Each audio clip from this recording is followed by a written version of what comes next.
Let's do it. It's been 2 weeks, and we are back with the Getting Off Topic podcast for our delayed finale of Podcast Impossible. Now that Byron at least until 7 and 8 come out. Until 7 and 8. Now that Byron finished his homework at the very last minute. Let me set. I was literally like watching the movie about 30 minutes ago. That's all good. Well, that's good. It's fresh. I was wondering like how it would be compared to our other episodes, since like I prepared over a week ago and watched the 2 movies. Todd, I watched Rogue Nation last week, but then my week has just been a whirlwind of like I've had every single day I've had at least 2 or 3 things happening, so it's been very like intense. Okay. How's the not the brewery, cidery. The cidery. So I'm now almost at full time. So I'm working between 32 and 36 hours a week at the cidery. Cool. While also, cheers, by the way. Yep. While also like working on my VR stuff, and recently took on a business mentor with Score to like take the business to the next level. So like I'm taking meetings, and I've also like been to like goth nights and stuff, and just so much stuff is happening.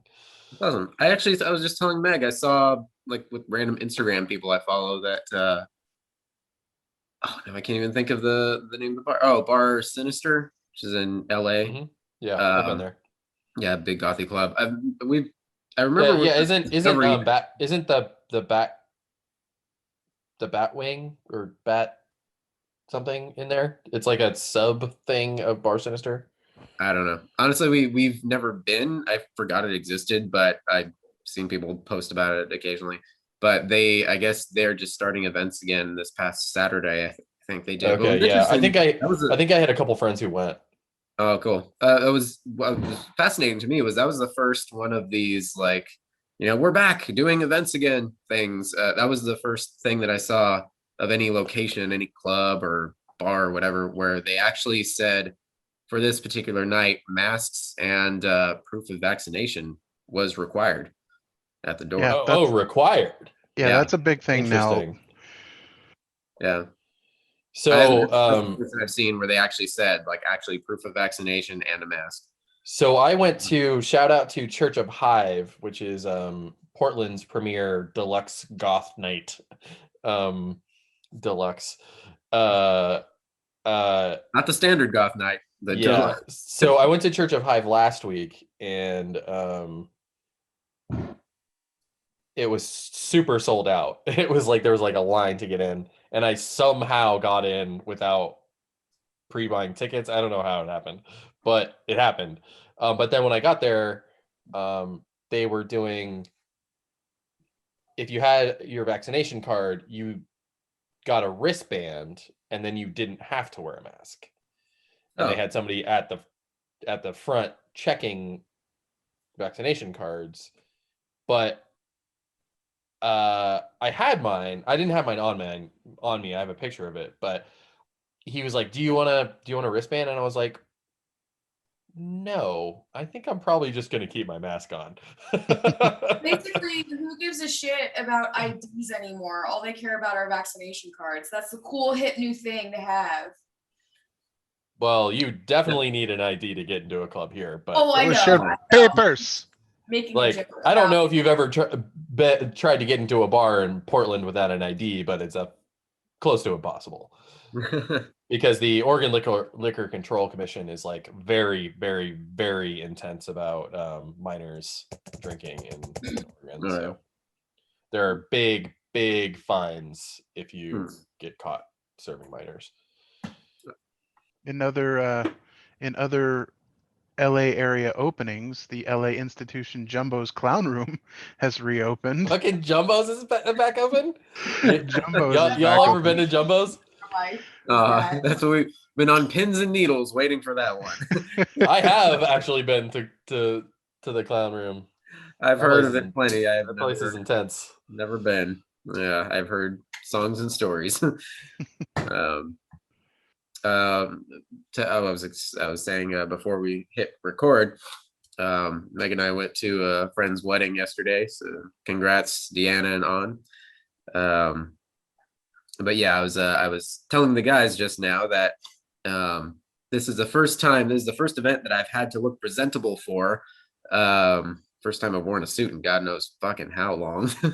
But since I've grown out my quarantine due, so I had no idea what to do with it. I was telling Meg, how do I hair, for the public? And she's like, I don't know, like maybe sort of put it back. And she gave me a hair tie. And long story short, I found a long discarded bottle of LA Looks, the globby hair gel that I used to use in my high school days. Somehow was still in the back of the bottom of the cabinet of my bathroom. It survived the bombs falling. Yeah, it's like being in Fallout and finding like some rat away or like some snacks or whatever. Radex. It's a pre-war chest, yet there's a pipe gun in there with some hair gel. Yeah, I had to do a lockpick. I had to unpick it. Yeah, I went through a few of those. Did you take Mentats before you tried the lockpick? Yes. But it was hilarious. So anyway, it's a beautiful day, beautiful weather. The ceremony was out in like Palos Verdes, right by the water. So Meg was a bridesmaid, so she had bridesmaid duties and photos to attend to and stuff. So I was just sitting there on my own for a while after the ceremonies, taking my dumb selfies by the water and everything. And I look at them like, oh my God, I look like with the slick back ponytail and everything, and plus my suit and my sunglasses going on in the middle of the day. I was just straight up like 80s villain, like about to make a coke deal on somebody's yacht somewhere by the water. I was kind of proud. It was very nice. There was also a helicopter that was flying around, and it got ridiculously close to Oh, the yeah. wedding. It was super like trippy. Yeah, it fit perfectly. There was legit when they were out there doing like outside photos after the ceremony, like randomly an LAPD chopper like was flying over the water and then just decided to do a flyby like super close by us, like showing off or something. I don't know. Weird. Yeah. Well, I assumed maybe there were surfers below in the water, so maybe something happened to one of the surfers. But after he did about 2 laps, he flew off. So clearly, it wasn't an emergency situation. Yeah. It Yeah, it was weird. super fun times.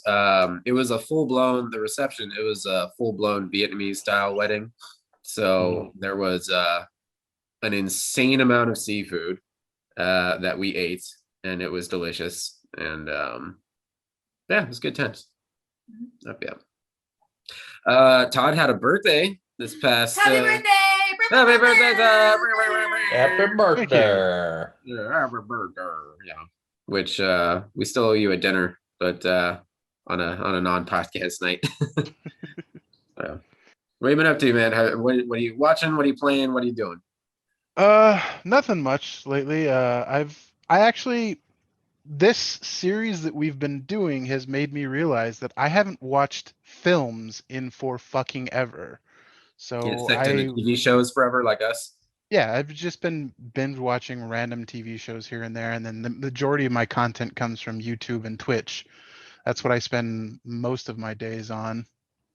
So I actually went through HBO Max and just added. I went A to Z through the entire fucking list and added like 50 films, either stuff that I wanted to rewatch that I haven't seen in forever or stuff that I'd never seen. And I ended up watching a ton of movies over the last like 2 or 3 weeks. Nice. HBO Max has a really fantastic selection of films. It probably has the best selection of films of any streaming service. Especially since it has AMC, the actual classic AMC stuff on there. Oh, like nice. It's got some legit like black and white films on there that are really good. Like Captain Blood is on there. Oh, we're definitely gonna have to check those out. They have a bunch of Errol Flynn movies on there. They have they've got the entire Warner Brothers collection as well too. Yeah. So fuck yeah, a lot of Kurosawa films are on there right now.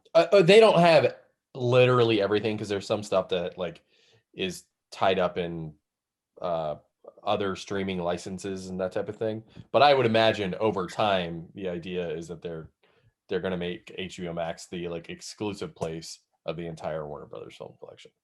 That's awesome. Some films that were close to your heart, apparently. City Slickers. I watched those again for the first my time in God, like City Slickers. Yeah. fucking 10 years or so. I saw City Slickers 2 in the theater. I saw it in the theater with my dad.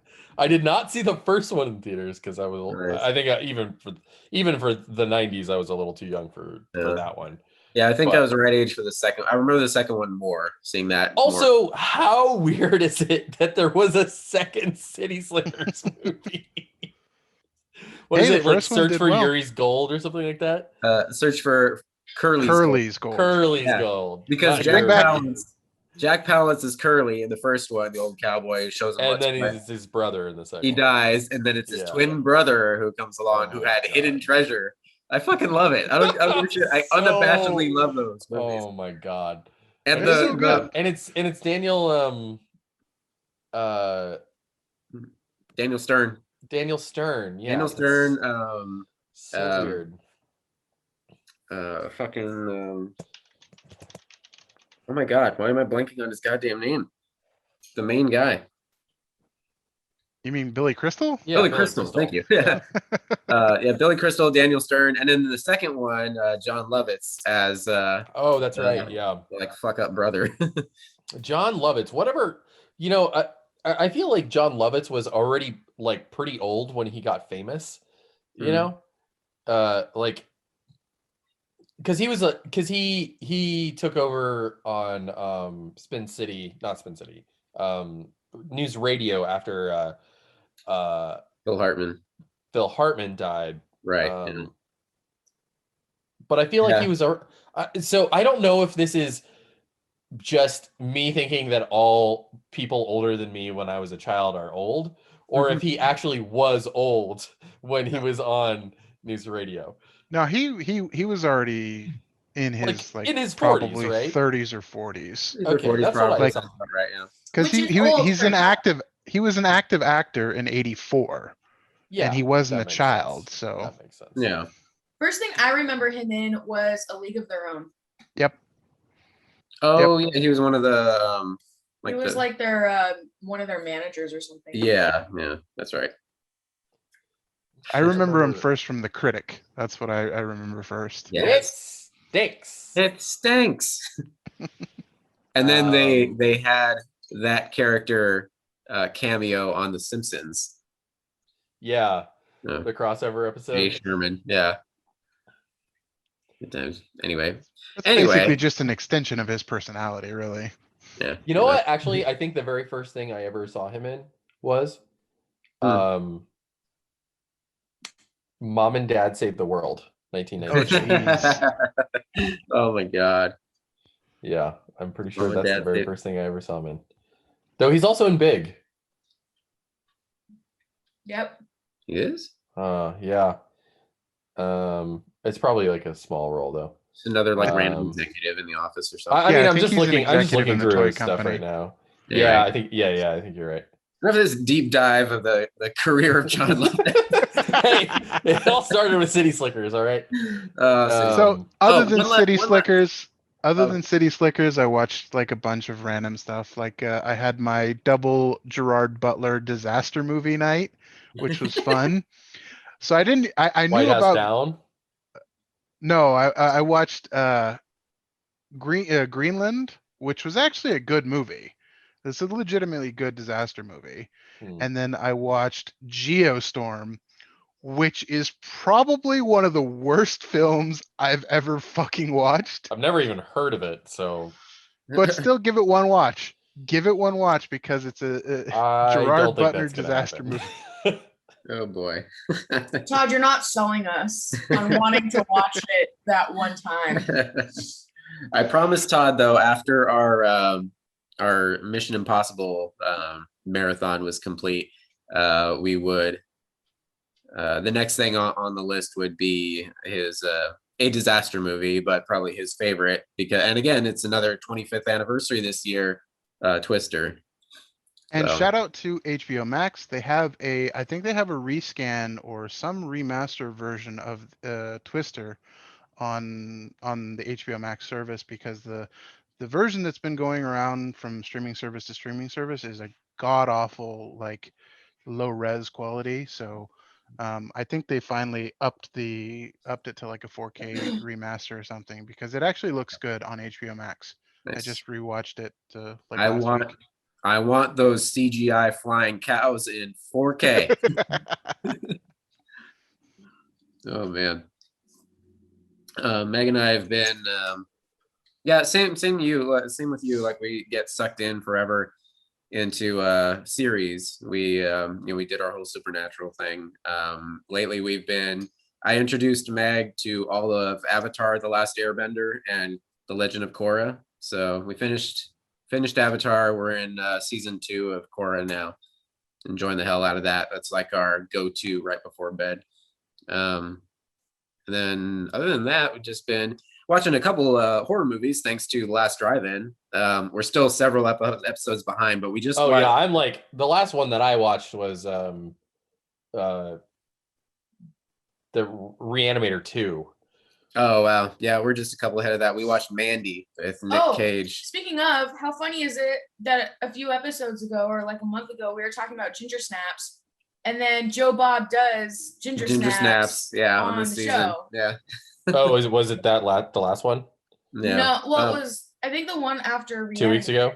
Yeah, I think it was right after Reanimator. Yeah. Okay, man, I gotta pick up. Yeah, it was fun. Well, and then he did Maniac. He did Maniac Cop and Maniac Cop 2. Yeah, I think those are the next ones we're gonna watch. Yeah. Speaking of, since I'm gonna jump into some news here. I got a headline from this past week. Evil Dead, the new Evil Dead movie, Evil Dead Rise, is going to be heading straight to HBO Max. They confirmed. Oh, interesting. Yeah. And is it a direct sequel to the first two? I think it's a whole brand new thing. They've been loosely saying it still fits in the overall Evil Dead verse, but it's focusing on no Ash. No Ash. He's said he's confirmed retired. He's not gonna reprise the character. After the show, he has officially hung up the chainsaw. At least for live action stuff, he did.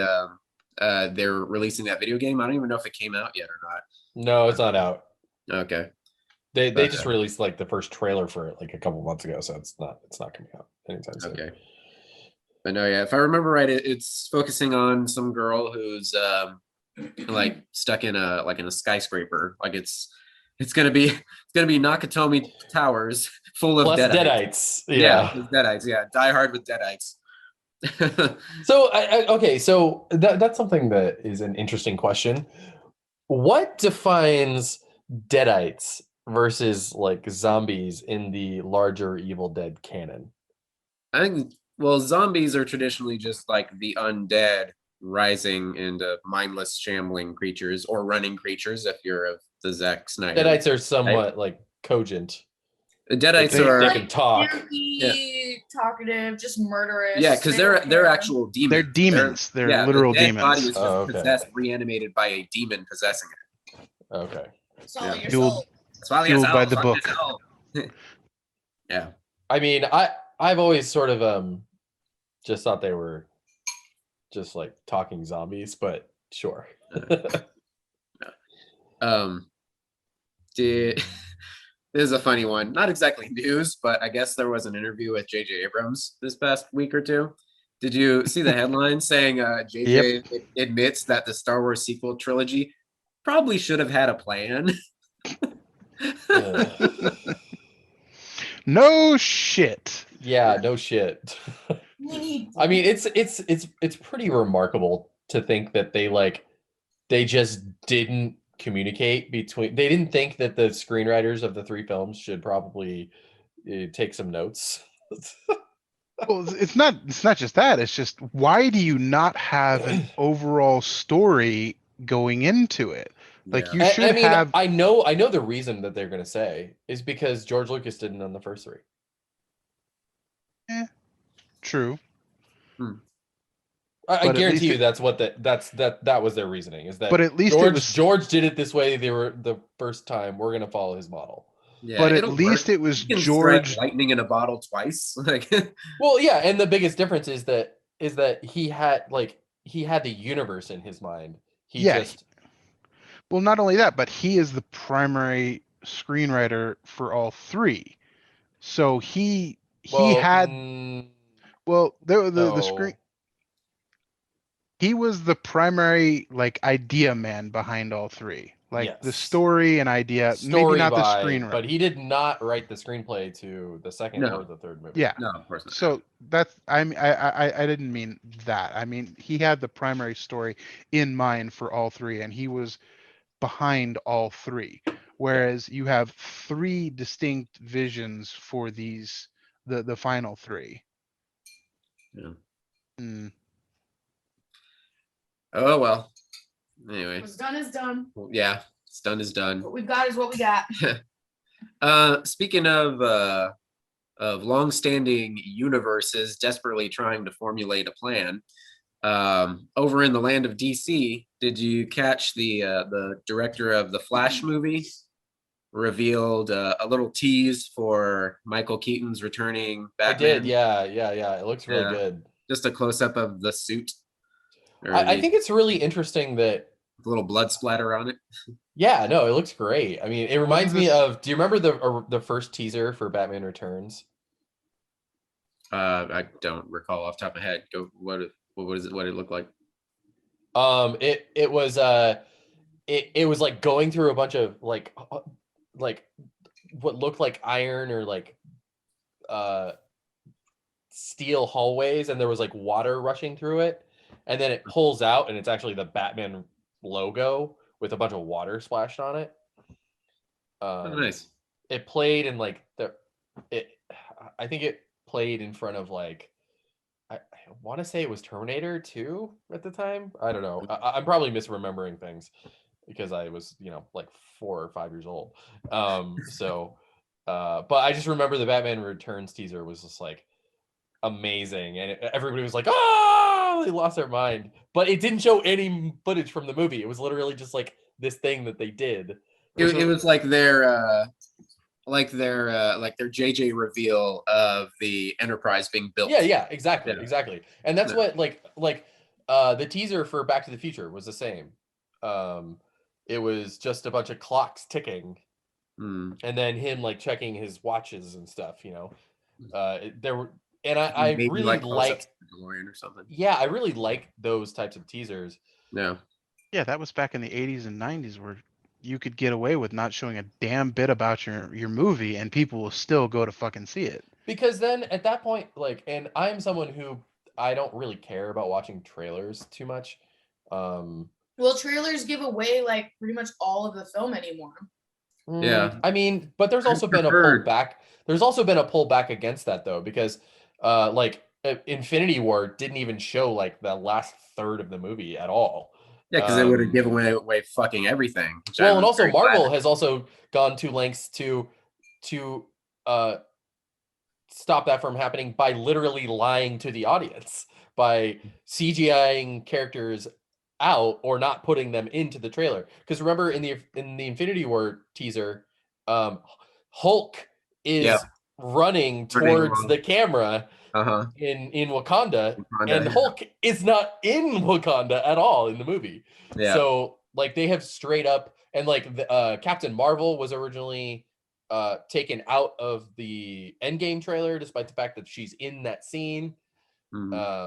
So I actually know a lot of fanboys get mad that they're like, they lied to us, and it's like, because you motherfuckers can't keep the secret. Because you can't keep anything to yourselves, and you will constantly leak bullshit. So like, yeah, for sure. With big movies like that anymore, even when all the Star Wars films are coming out, I refuse to watch any trailer for it. Like if we'd be at the theater and a trailer would come on, I would just close my eyes and Tony would tell me when it was over. Yeah. I'll watch the first trailer and maybe the first 2 trailers that come out for a big release, but once it gets within that, once it gets into the 3 to 6 months, I'm done. And TV spots are especially dangerous because like in the last few years, TV spots have effectively given away the major twists to certain movies. Like there was that it was a shit movie anyway, but the second to the last Terminator one where John Connor, bad guy, they literally reveal in a fucking TV spot in a TV spot John Connor is the fucking villain of the movie. Yeah, I saw that. I was like, the fuck? Like what? Yeah. And then I like refused to watch it for several months after because I just didn't give a shit anymore. And then I watched it and I didn't give a shit anyway. Yeah. Anyway, what else do I got? I had a bunch of news after the last 2 weeks here. Oh, Todd, disaster movie news. Roland Emmerich, you know that name.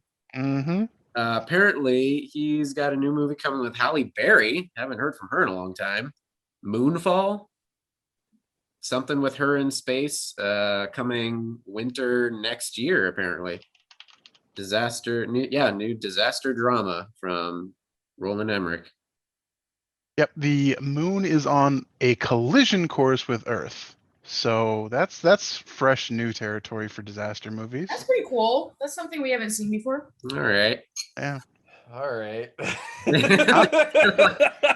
I'm getting back to like the Is last it Armageddon? Well, the last Roland Emmerich, didn't he do the 2012. 2012, which I think he was also and the Independence Day sequel.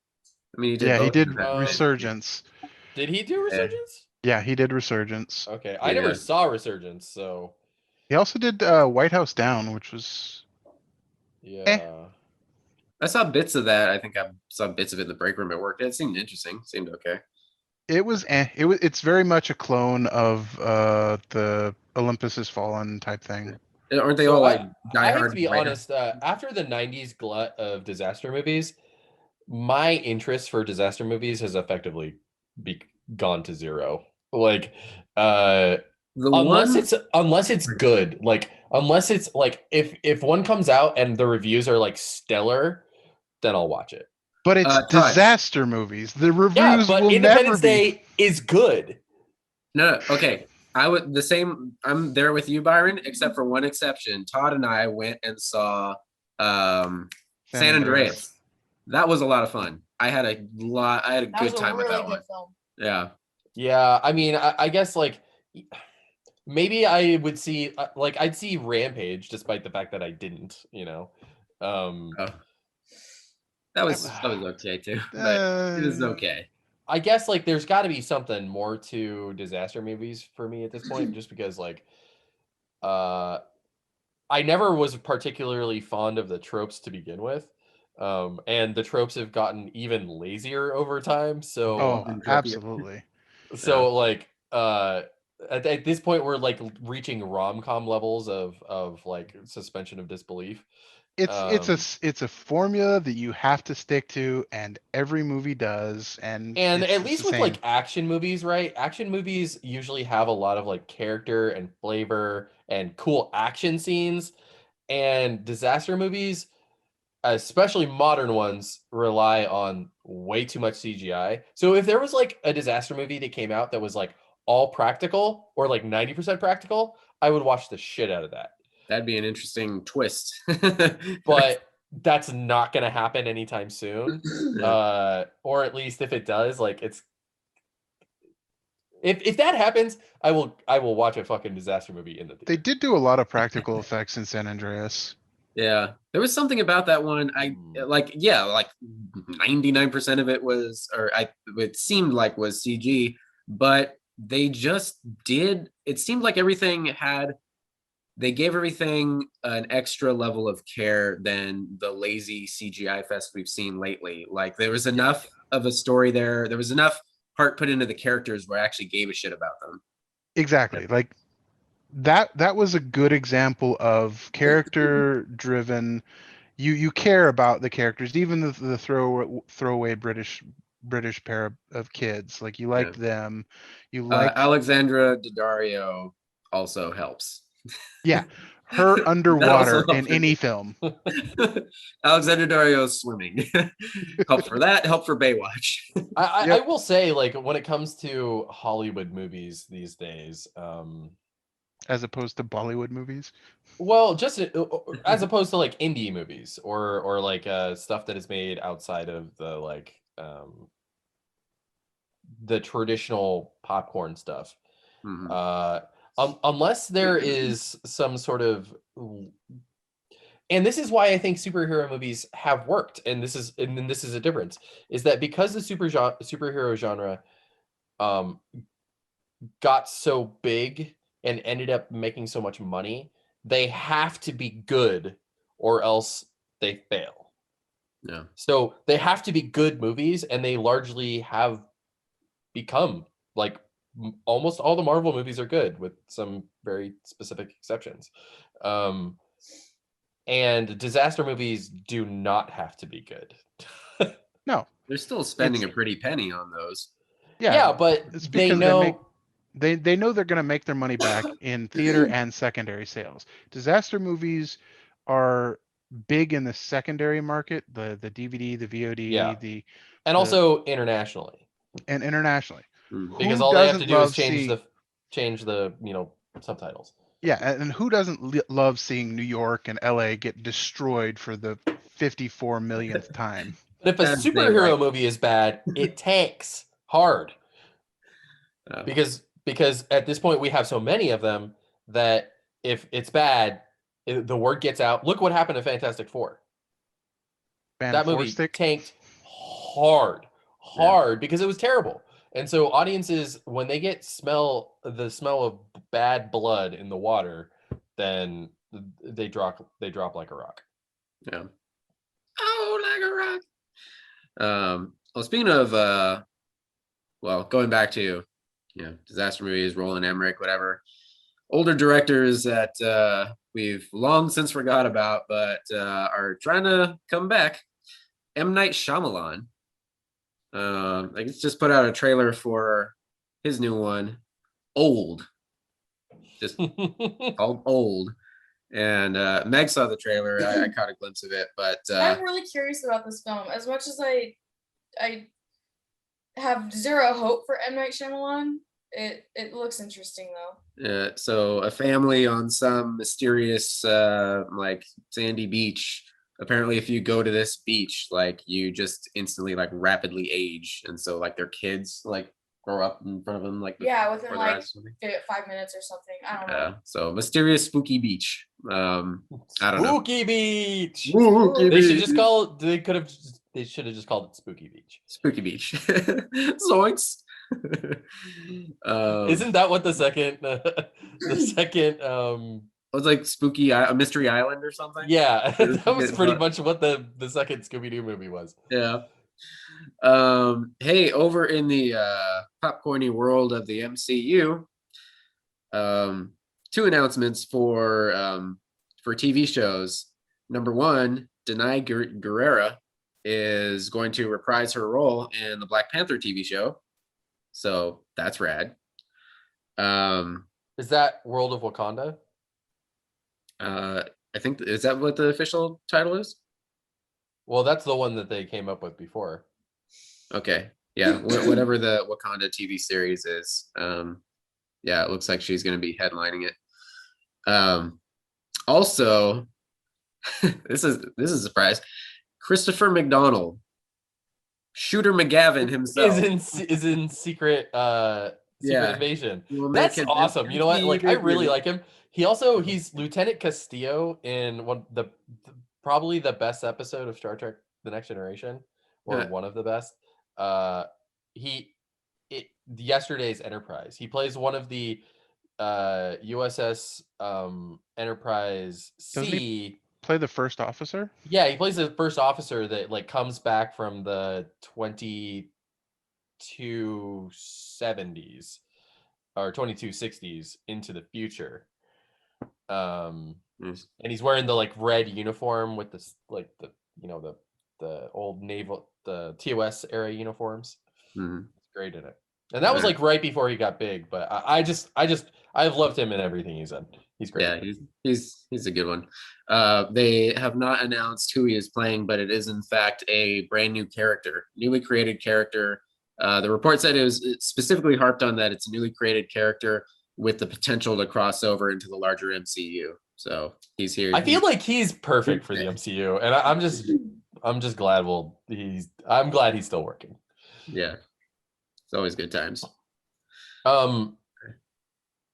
Do you have more MCU news?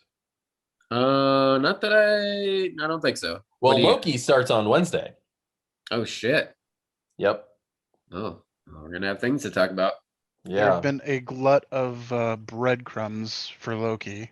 Yeah. And the they've their released. first reviews are hitting today too. Yeah. That feels like another one that I really want to keep the mystery going. Like for some reason, Falcon and the Winter Soldier felt like a little more low state. It felt more like a traditional action. Like I don't think I was going to be spoiled with any like crazy plot twists or something, as opposed to like WandaVision. I was like, I gotta stay off the internet. I don't want to know anything for next episode until I watch it. I feel like Loki. I'm kind of the same. I want to just stay in the dark as much as possible until I watch it. Yeah. Well, it has a lot to do with the like, especially since it has a lot to do with time travel Yeah, and like the time variance authority and stuff like that. there's plenty room for cameos and Yeah, which is pretty much like it's like Star Trek's Department of Temporal Investigations, but for Marvel. yeah. All right. Did you hear about Christina Ricci in Matrix 4? Yes. Oh, So that's pretty Yes. cool. So like, because she was in Speed Racer for the Wachowski sisters take on that. never But saw they it. didn't actually direct it, but they wrote it and produced it. They had their workhorse director guy do it. What's his name? Also, quick note: that movie is supposed to come out this year, and we haven't seen even a teaser of a teaser. I know, It's that's crazy. I think they're trying to probably keep it as secret as they possibly can.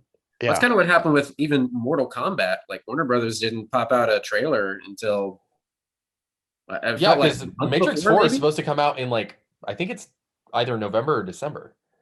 It was Oh, supposed to come out in May, and it got delayed. So yeah, I think Yeah, it's like she was just cast today or this week in it. So like either doing massive reshoots or the movie is way behind schedule. well. More casting news. Oh, More it comes out December 22nd, by the way. okay. More Keanu Reeves related casting news. yes. John Wick 4 just scored Ooh. Donnie Yen. Ooh, yes, please. That's pretty cool. I so I'm want into that. That's gonna be badass. I'm excited for that. So I think he's probably going to be playing a similar character to we just said her name like 20 minutes ago. Michelle Yeoh. No, the new disaster movie from Roland Emmerich. Oh, Moonfall, Halle Berry. Halle Berry. So he's Right. he's probably playing a Halle Berry type character. Right, I forgot she was in the third one. Yeah, she was good in that. He was the best part of that movie. Right, I totally forgot about that. Her and her dogs. Right, yeah. That whole sequence in the desert was nuts. That was really good. But yeah, Donnie Yen is going to be amazing in this. That means we're going to get more amazing choreography. Yeah. Just had something pulled up. What was it? Oh, going back to Land of Horror, the Toxic Avenger reboot coming up with Peter Dinklage. Oh man. They just scored the main villain, Elijah Wood. Man, why do you get babyface Elijah Wood to play a character you're not gonna see his fucking face? This is gonna be magical. Yeah, I can't wait. I'm enjoying the like second half of his career because he takes such weird he takes such weird roles. He doesn't give a fuck. He co-produced Mandy. Actually, I didn't realize I was watching the opening credits. Well, and he also has his own like cross media like tech production company.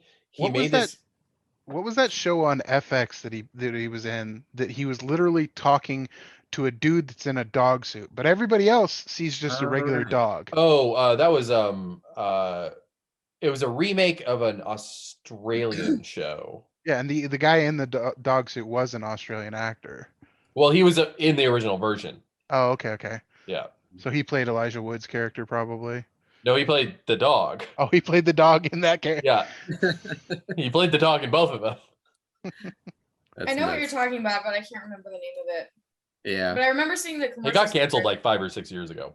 It was Yeah. hilarious, but super fucking weird also. It lasted at least 2 seasons, I think. 2 or I think 3. it was 2 or 3. Yeah. Yeah.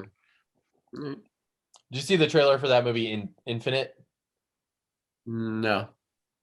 So it's Marky Mark is like this action hero guy who keeps getting reborn, but there's like a whole society that like deals with him being reborn, and supposedly he learned that it was going straight to streaming that when they made the announcement, and he was not happy about that. The trailer looked better than I expected, actually. Marky Mark does very little for me in terms of like interest, but the trailer seemed like a good action movie concept. They're clearly trying to set up a franchise. Okay. I think with the right script, right production, he's fun. But yeah, yeah. so the whole concept is that like he's lived like a thousand lifetimes, and this is just a new body that he's born into. Yeah, we don't need a reincarnated Marky Mark. That's nothing this world needs. What? No. All right, guys. So, any other I news, don't- or should we? Say hello to your grandmother for me. I don't know if it was you guys that I was talking about Master and Commander with, or my other buddy. Oh that man, I love really Master and loves that. Commander. I think it probably. I think we talked about this on the other. Talked about Master and Commander on a previous I'm sure we episode. have at some point. Yeah. But 20th It's the best Century Star Trek is movie that's not a Star Trek movie. 20th Century is developing a new Master and Commander movie. Really? Yeah. I hope it's So- as good as the first one, because the first one is amazing. Yeah, the first one is amazing. They are probably rebooting it again, so it won't be with Probably Crow and not getting Bettany. Peter Weir this time, though, I'm guessing. Bettany was perfect. Crow was good. I don't know if I could see that character with a recast, but oh well. I literally saw it once when it came to DVD. That was it. I remember it was solid, but I couldn't tell you anything about it. You know, I that's love- also one of the last movies that I remember that was shot on film. Yes. Oh, really? Yeah, and it's got a very filmic look to it. It's like full of grain. It's also one of those like excellent show-stopping Blu-ray movies to like test your home theater out, because it just looks, the transfers are great and it looks incredible. Mhm. That's when you go to the Incredible Universe Oh yeah, home theater and like room. and like that still existed. and like pull your dad in there and stand in there for 15 minutes Yeah. while he The goes like, father and- you father know, and it son actually bonding. does look pretty good. Yeah. Father and son bonding over men at sea and shit. When he like, and then he like pulls his glasses down and looks at the price tag, and he goes, All right, we're out of here. yeah. And then 2 hours later, backing up to the car, honey, what is that? Well, don't get mad, but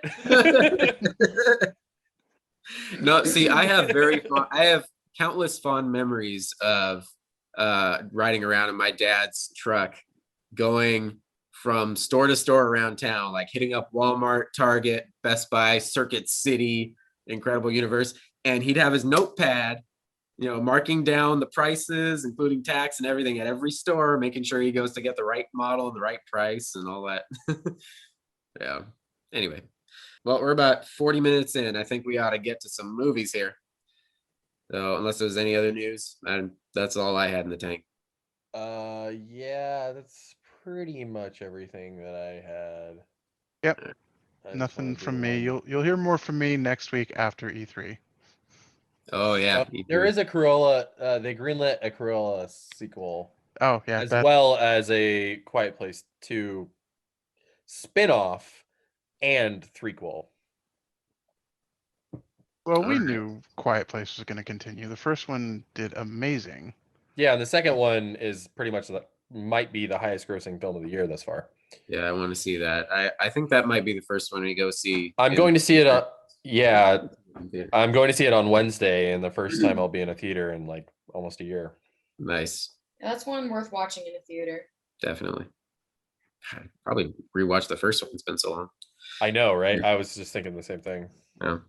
Okay. Well, guys, we have Podcast Impossible, our final two films, numbers 5 and 6.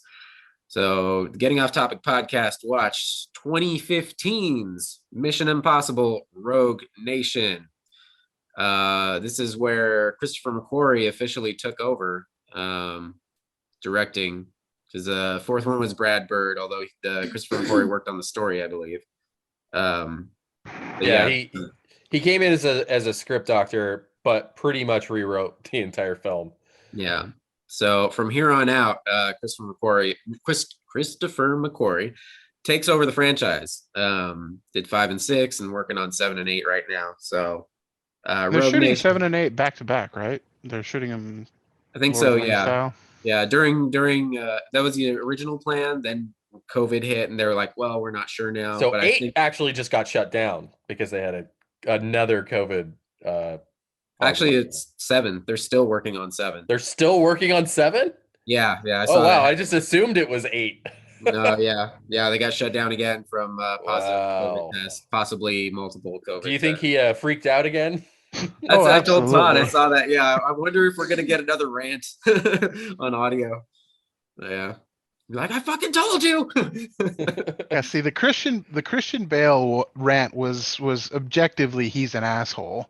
The Tom Cruise rant was he's absolutely right about it. Justified, yeah. He's justified. Not Timothy Oliphant, but justified. Yeah, so Rogue Nation, directed by Christopher McQuarrie. Why can't I speak?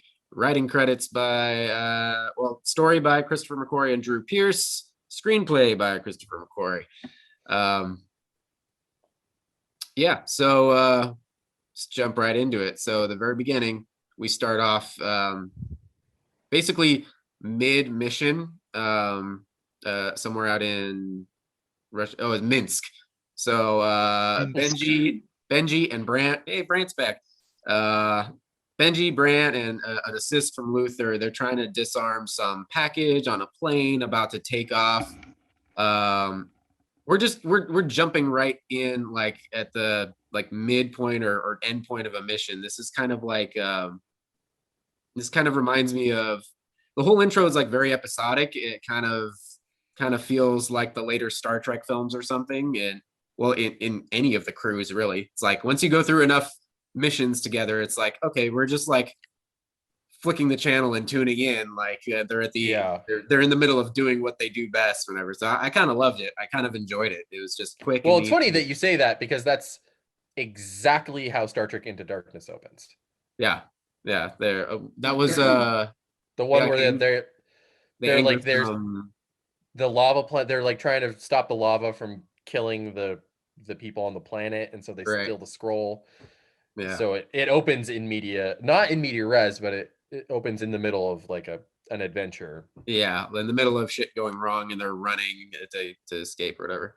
And that was 2013, and this was 2015. 15, yeah.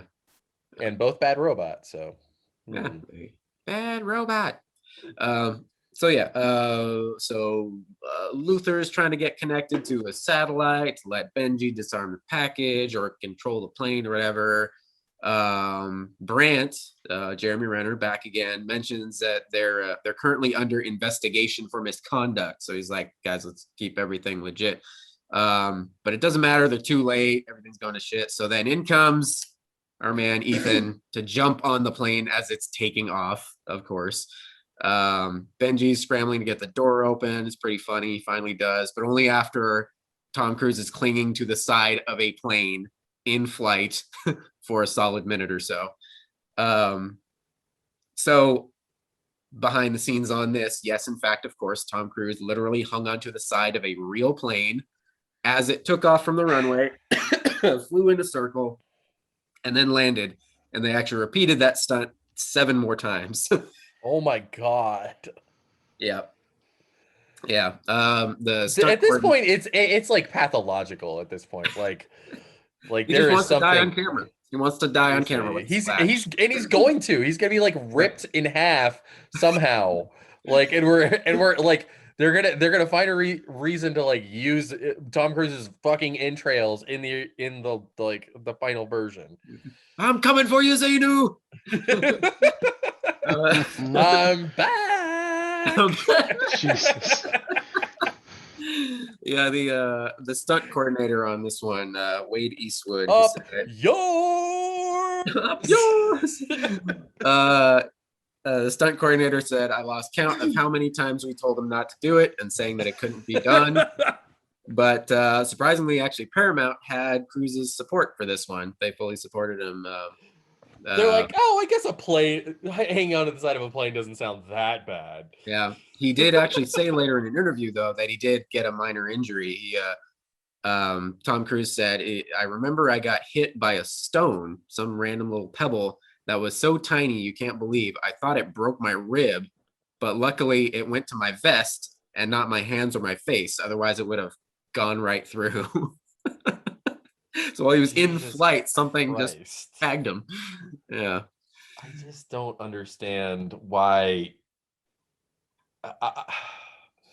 I mean, Anyway. I get a little bit of why, because he's partially a producer on these films, so he's like, if I'm gonna put my name on it, it's gotta be me, something like that. There's, I think it's kind of like it's probably like the people who do like those skydiving like squirrel suits or whatever, like right over cliffs and shit. Yeah, but they're not the biggest movie star in the world.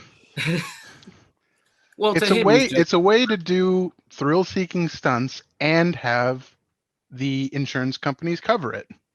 Whereas I if he guess just that- goes yeah, out that and makes sense. does the stuff on his own, he's got nobody to cover it. Yeah, that's true. At least he has like a support team there and everything. Yeah, if anything, yeah, he's more sensible than those people that are just running out to fuck wherever and just like jumping off of cliffs in squirrel suits and shit. Anyway, but yeah, so we get the fun little intro titles, and then we start off in a groovy London record shop where Ethan gets to kind of like flirt / get his mission via jazz knowledge. You can tell this was written by a screenwriter in his like late 40s. Totally. Oh my god. Well, probably early 50s. Now that I think about it. Oh, it was good. But yeah, so then he gets the the mission through the record player and everything, and we learned that it was VX nerve gas that he recovered from the plane in Minsk, which VX nerve gas always reminds me of The Rock, because that's where I first heard of it, and The Rock with Nick Cage and Sean Connery, the stuff that makes you all melty face and pick your own guts up or whatever they. Speaking of another anniversary, didn't that just hit like 25 or something? The Rock? Yeah. That was 97. I think that was another 95. No, 97? Oh, we'll have to Google I think it was 97. Maybe it was 96. Let's see. Maybe. Yeah, split the difference. So we learned that the IMF has been tracking the syndicate, which was hinted at in the last second. 96. 96. Okay. The Rock. 25. Attraction. So yeah, we learned that IMF has been tracking the syndicate, the evil organization, basically inciting terrorist actions against the U.S. But surprise, this recording is actually from the syndicate. Yeah, we get this whole we know Nice subversion. Yeah. We know who you are now. Blah blah blah. An assassin comes in and kills the record shop cutie, and for a second I thought at first glance he kind of looked like Simon Pegg's evil twin, or maybe if Simon Pegg's face kind of melted or something. I don't know, kind of weird looking dude. Anyway, so he gets to give the smarmy look while Ethan gets knockout gassed. What was that? Oh yeah, and then in the next scene we see that this is basically a direct continuation from Ghost Protocol. We got Alec Baldwin, CIA Director Hunley, is now the suit in charge of making a case against the IMF's reckless operations. And he directly references Ethan stealing the knock list from the first film, the events of the last film. It feels very much like General Ross in Infinity War or Civil War, yeah. where, you know, saying all the damage the Avengers have caused and everything. Yeah. Yeah. So Brant is there trying to defend it, you know, saying IMF has acted without oversight for like 40 years. Alec Baldwin's character wants it dissolved for good. Then we get back to Ethan, who is now held captive, wakes up in chains with his shirt off because Tom Cruise needs to remind you that he's still in great shape. And we get some new mystery lady and a bunch of henchmen ready to do a little torture. But then surprise, A little light torture. Light torture, yeah. As a treat. Little seasoning of torture. The little barbecue sprinkling Yeah. meme of torture. But surprise, she actually throws him the keys and they break out of it. They fight their way out. She kicks some serious ass, by the way. But then ends up staying behind to keep her cover with the syndicate. We get to Ethan gets off to safety, calls up Brant, lets him know that, hey, the syndicate is actually real. They need to start looking for former agents from all the agencies all over the globe, presumed dead, etc. This is apparently how they've been recruiting. Brant tells him his hands are tied. They've been completely shut down. CIA is taking over everything. So then Ethan's like, well, crap. All right, we didn't have this conversation. Yeah, we didn't have this conversation. He's disappeared into London, etc. Blah, blah, blah. Brant says something like, this might be their last mission, so make it count.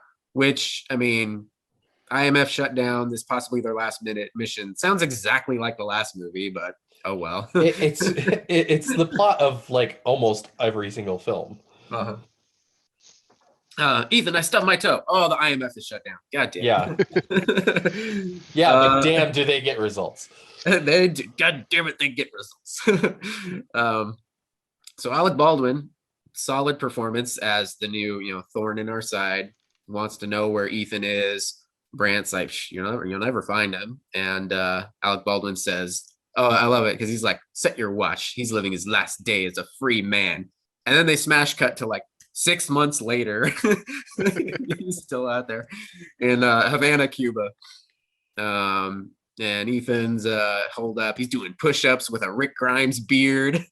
The CIA team goes after him, but it turns out he actually psyched them out, led them to a different building, and basically handed over all his research for the syndicate to actually put them on the right trail. Like, stop chasing me. These are the guys you should be chasing. We catch up with Benji, who is haloing it up at the office, which is great. No, I've never done that before. No, not at all. No, that's not reminiscent of any of my times in office work. Benji's doing his boring CIA data crunching or whatever, and he's getting dragged in for like routine questioning where has Ethan Hunt contacted you, blah, blah, blah. So he kind of goes off on this speech about how he doesn't owe Ethan anything. They're not friends. He's still out there in the field somewhere, and I'm stuck in here paying for it. Side note, I love the fact that he's got a bigger role in these two films. It's amazing that Simon Pegg is the co-star, basically. Yeah. Once they made him like officially a field agent, I love that story arc for his character. He just is more and more involved and is adamant about being more involved. He's not the like, oh, I'm just a data cruncher, leave me out of it. Like, no, he's actually all in, and it's great. In fact, in these last two films, I think he wears masks more than anybody else. Yeah. Well, yes and no. Thanks for spoiling that masks are back. Yeah, but we'll get to that. Yeah. So yeah, he gets interrogated. Oh, but he fails to mention that, surprise, these mysterious tickets to the Vienna Opera just came in the mail for him. So he goes, and then of course Ethan contacts him in a heartbeat, like once he's off the tram or whatever. Tells him he needs help finding the assassin from the record shop. He sends him a sketch. over the phone, and he just needs Benji to find this guy at the opera, tag him, and let Ethan track him down from there. So the opera starts. Benji's looking for the killer in the audience. Ethan's mystery woman is back there too, along with a couple of some Ivan Drago looking henchmen. And both she and one of the Dragos are getting set up in the rafters above the opera. They're getting ready to shoot the chancellor of Austria, who also is in attendance that night. So they're about to do a hit. Ethan goes after Drago number one. When has shooting a Austrian diplomat or head of state ever been a problem in this world? Yeah, there's usually no long-term consequences. Yeah.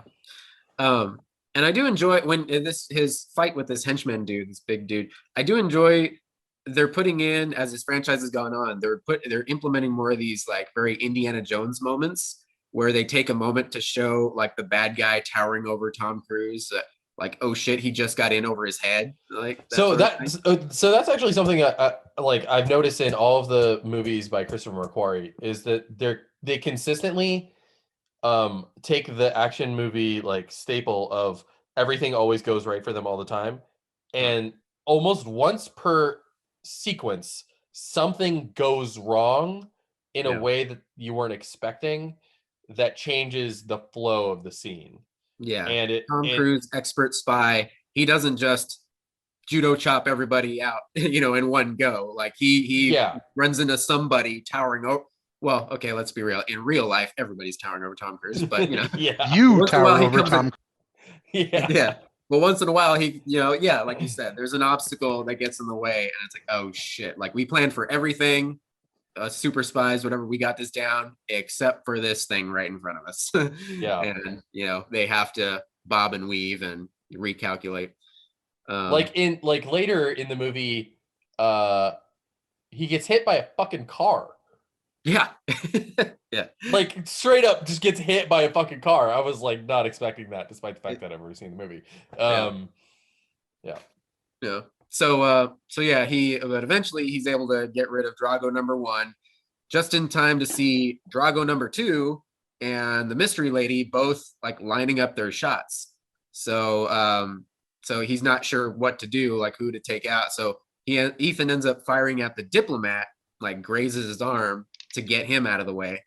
So he gets rushed out of there. So yeah, we're kind of wondering at this point, like not sure whose side she's on, because it looks like she was going to shoot the Chancellor as well, but then she also helps Benji and shoots the second Drago guy when they're struggling and shit. So not sure what's going on. The opera house goes on lockdown. Ethan runs into her and actually says like, hey, I got a way out. So there's a little fun rooftop escape with them. Another one of those almost like a lighthearted Brad Bird style moment where the structure they tied the rope on in order to rappel down. Like as soon as they walk away unscathed, the whole thing comes completely crashing down behind them. Like, oh shit. Oh well. Anyway, so they're getting out of the opera house. And unfortunately, the Chancellor, you think he's gone to safety, but then a bomb goes off in his damn car. So everybody in there is toast. Benji comes up with the escape car, gives Ethan and the new girl a lift. A new girl finally introduces herself. The character is Ilsa Faust, British intelligence, and obviously undercover with the syndicate. She wasn't actually going to kill the Chancellor. She just had to make it look like it in order to keep her cover. Again, she's like, I can't be seen with you. I got to go back. So she jumps out of the car, goes back with the syndicate goons. Then we flash back over to angry Alec Baldwin, who says now that we know Ethan was spotted at the opera and the Chancellor's dead. And so now he's basically giving like shoot to kill orders. He's like we're done like playing games. Like just you see him, he's gone. So meanwhile, Ethan and Benji head to an old safe house or a train car. That has special like fucking transformer powers, apparently. Like, Sure, yeah. You heard that little the sound effect in the back. Um, well, but it yeah, is Paramount, so yeah. Well, didn't we have a transforming train car in the last one? Or am I mixing up movies? I forget. Anyway. No, yeah, wait, because it that's was a where train car. that's where Yeah, Brant joined the team. Okay, whatever. Anyway. So they Ethan gets really like transforming train cars. they like trains. Maybe it's implied that they just have transforming train cars in like every major city in the world. Yeah, probably. That makes sense. Record An shops. easy, safe house. Yeah. Or we got another instance of like a wacky producer who demands train cars in every movie, like giant spider guy. Like what's his name? D Bonaventure. Yeah, I love trains. Okay, yeah. So they get there. Ethan gets Benji up to speed. The syndicate has been recruiting ex-operatives from everywhere, all across the globe, and has been causing accidents to happen, basically terrorist incidents everywhere. They're creating civil wars. They're downing planes, etc. An anti-IMF, if you will, destroying the system. Okay, that so created them. I the anti-IMF thing. Yeah, I it seems know shaky, yeah. Christopher McQuarrie like probably really this was something that was like one of his foundational ideas for this whole story, and he probably it was like the main thematic idea for the whole movie, and it barely even registers. Yeah, it's Like, shaky, but whatever. Benji's on board, and that's all that matters for this point of the plot. yeah, but like like there's so much emphasis on that term, and the way he delivers it, like you can tell it was directed to be like a moment of significance, and then it's literally never brought up again. Like an anti-IMF. Bum bum Yeah, bum. exactly. And it's like it seems like the inciting idea for the entire plot of the film, and we never get it explored in any more depth, really, other than they're all ex intelligence agents. Yeah. Well, we do get an explanation how it was formed later, but we'll get to that. But yeah, Benji's on board. In fact, he's so on board, he actually makes this kind of passionate speech about how he's not going back, damn it. Ethan, I'm a field agent. I'm your friend, and I'm staying. He basically Oprah couches Tom Cruise. So he's like, cool, man. And they decide to track down Ilsa using her convenient USB lipstick that she left them. Meanwhile, Ilsa gets questioned by our big bad mystery man. On closer inspection, he's like a department store mannequin come to life, really.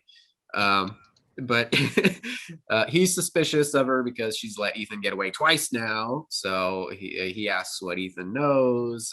She says he knows about the power plant in Morocco, but not about what's in it. Find him. Oh, he'll find me. Whatever. So what's in Morocco? Cut back to Benji reading the lipstick flash drive and find some info on it about some secure digital vault, something or other. Whatever. We're off to Casablanca. There's another quick scene where Brant recruits Luther, brings Luther back into the game to help him find Ethan before the CIA does. And then back in Morocco, Ilsa gives the big bad a name. Solomon Lane is our big bad. Another former British intelligence. He actually created the syndicate. She was sent in undercover to gain his trust and learn who his agents were, et cetera, et cetera. She found out about this ledger of all of his contacts, associates, inner workings of the entire syndicate, the anti-IMF. And someone stole it, but kept it into this secure computer facility. And now a big bad Solomon Lane has sent her to retrieve it, but it's impossible to break in. She said the magic word, impossible. So Benji is so happy in this moment. He finally gets to wear a mask as they're planning. He's like, oh, imagining it. Like, oh, yeah, I walk in and get to wear a mask. And then, no, they break his heart again. He doesn't, because apparently the security system analyzes like your walking gait, your facial tics, like literally everything imaginable. So And yeah, anyway, so at this point, I was wondering, like, I honestly didn't remember the next movie very well, but I was wondering if they will ever let Benji wear a mask, like if they're just going to keep this gag going where he almost does but doesn't until like maybe the very final film. Well, yeah, and he wears a mask in Fallout like 4 different times. Yeah. So, but at this point, I was like, I didn't remember anything from Fallout, so I was like, I wonder, like, that'd be hilarious if they just refuse to let him wear a mask until like movie 8 or something. But anyway, so yeah, there's no way into this facility unless you're already in the security systems profiles, and the only way to change the profile is to hop into a giant water cooling system, like a fucking giant cooler master. And again, like the last movie, the plot is having us jump into a literal giant computer for some reason. I'm like, just like Jeremy Renner Supermaning through that weird hallway of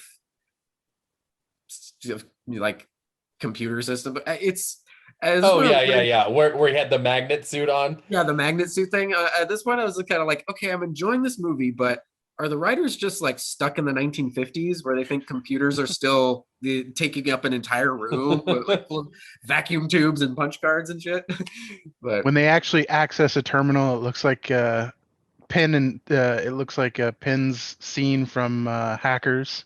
yeah, but whatever. We get another just a super quick scene of Brant and Luther, just so Ving Rhames can say cool things like, bitch, I could have done this at home. And he immediately like hacks the system and tracks down Ilsa in Casablanca. So they know where they are now. Ethan, Benji, the Scooby Gang starts the break in. Benji walks right in with no mask, sadly. And Ethan dives into the giant cooler master. Ilsa shuts down the cooling system, so the water current stops, and Ethan gets time to do his thing. And I actually had a question for you guys, because this is a game that I play with myself. Do you ever hold your breath along with movies? Yeah, sometimes. Yeah, just to see like if it's feasible, like if you could hold your breath as long as the character does in action movies and shit. Yeah. But in this movie, so more behind the scenes, Tom Cruise actually trained to hold his breath underwater for 6 minutes to get Why?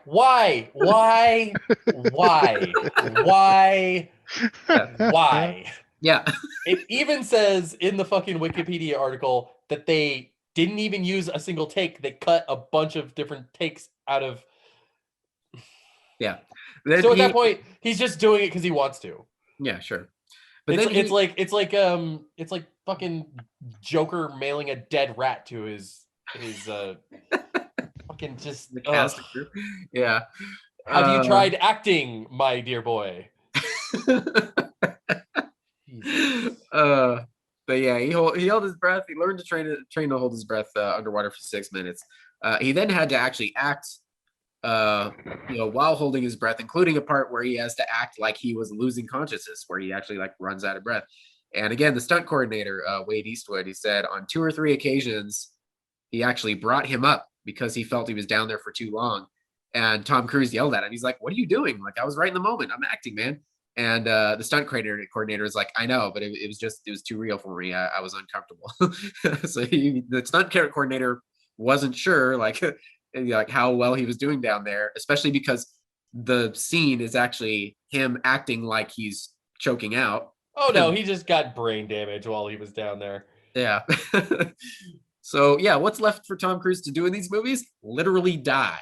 Like Ethan runs out of air, passes out, and then Ilsa jumps in to save him, and seemingly very easily revives him with just a quick, jolt. The Benji's already... if he accidentally does die on one of these films, I think he's got it in his contract that they have to use that scene in the movie. Yeah, you have to use that take.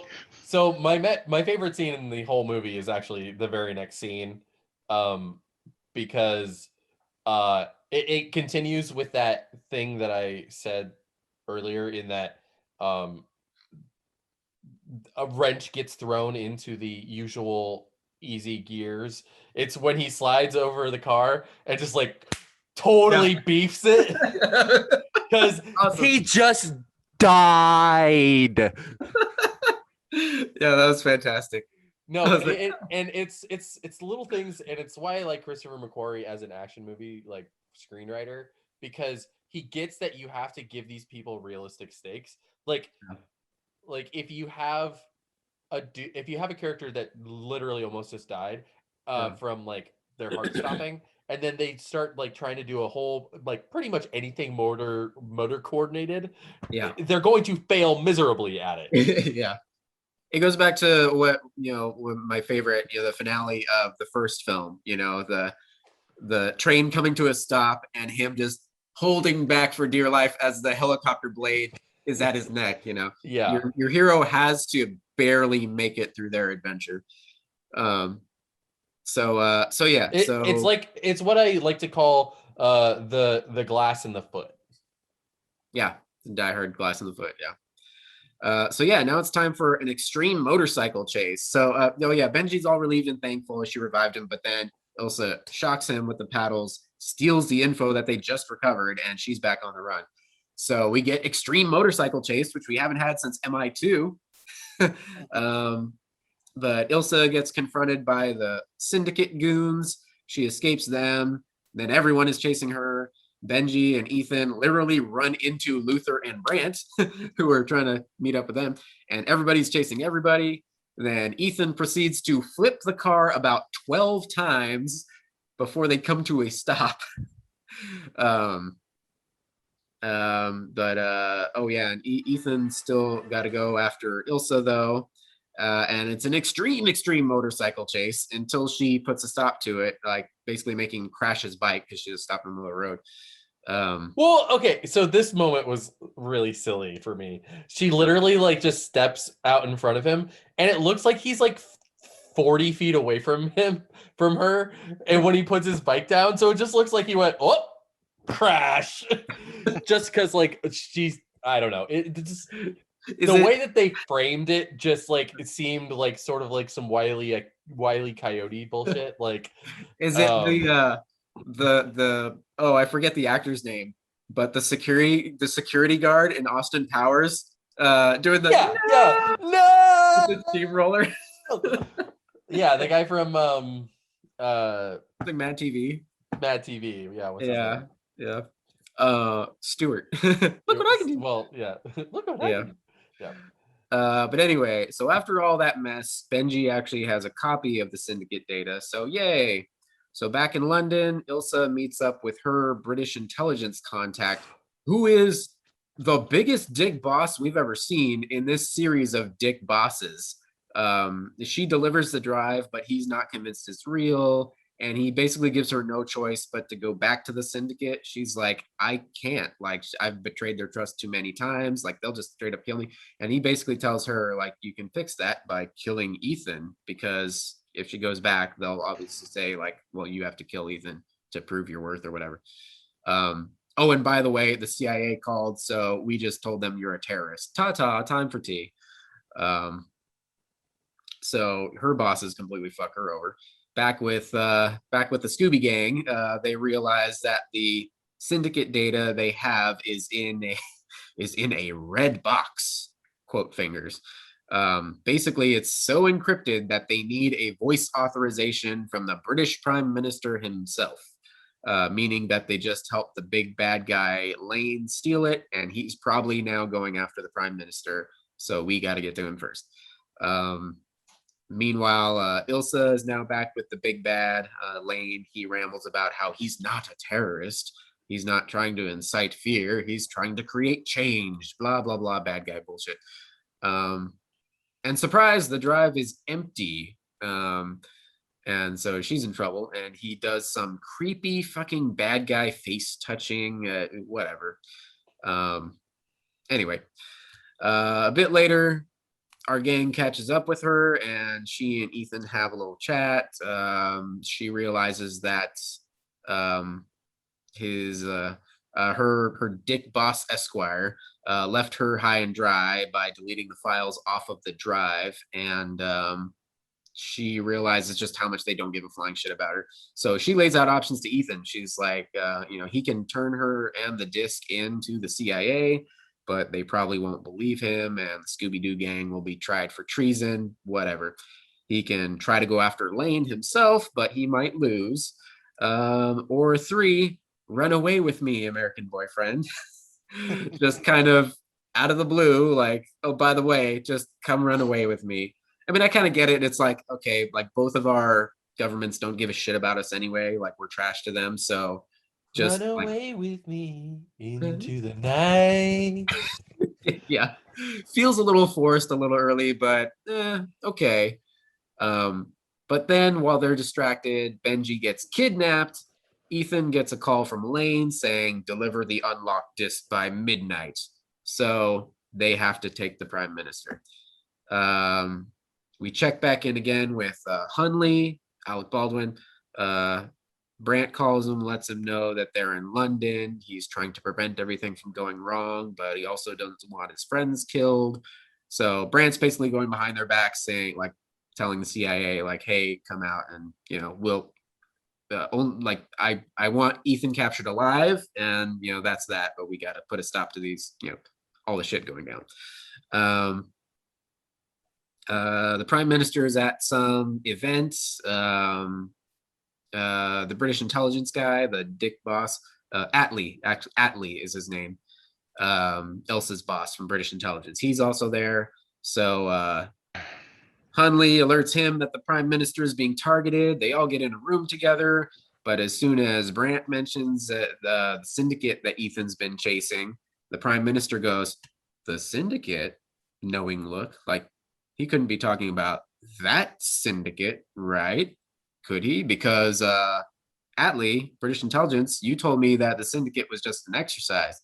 So everything, all the beans get spilled. Apparently, it was actually this Attlee dude's idea to recruit former agents from other nations, give them new identities, use them to very surgically remove their enemies from home and abroad, and their own IMF basically, or anti-IMF. That would be even more off the books than off the books. Even more off the books than off the books. Yeah, doing things dirty. It was all Attlee's idea, and the operating budget would be hidden in the red box, and the prime minister would be judge, jury, executioner, like given complete free reign. But prime minister, good guy, he completely rejected the idea, and he was assured that that was the end of it. But I guess not. Prime minister tries to leave. Attlee shoots him with a tranq dart because, surprise, it's actually Ethan, setting the whole thing up so all the players can get all the secrets revealed. That's our one mask reveal for the whole movie, basically, other than the imaginary one that we see Benji play out earlier at the water vault fucking thing. But yeah, they get all these biometric scans they need off of him, the prime minister, so Luther can unlock the drive.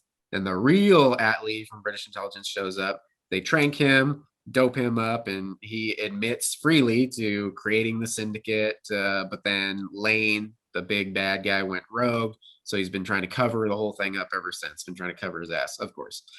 And Ethan and Brett. Actually, it's a pretty fun scene. Like, I'm explaining all this crazy plot, but it ends with a fun bit where Ethan and Brant are basically cooking up a story in motion about how Attlee came in and attacked the prime minister, and Hunley saved him, bravely. And like Hunley, Alec Baldwin gets that twinkle in his eye, like, oh, damn it, Hunt, you're okay in my book. Like he gets like, oh, okay, so we're gonna come out the heroes here and do everything right. So Luther sees that the unlocked drive has access to an insane amount of money. He tells Ethan, like, bro, we can't trade this for Benji. Like we love Benji, but we will be unleashing a terrorist superpower if we just hand over all these billions. And Ethan says something dumb like, he'll never take me alive. Ethan actually destroys the drive and then goes off to the meetup. Ilsa is waiting for him along with Benji, strapped to a freaking bomb. Lane is somewhere far away in safety, monitoring like a wuss.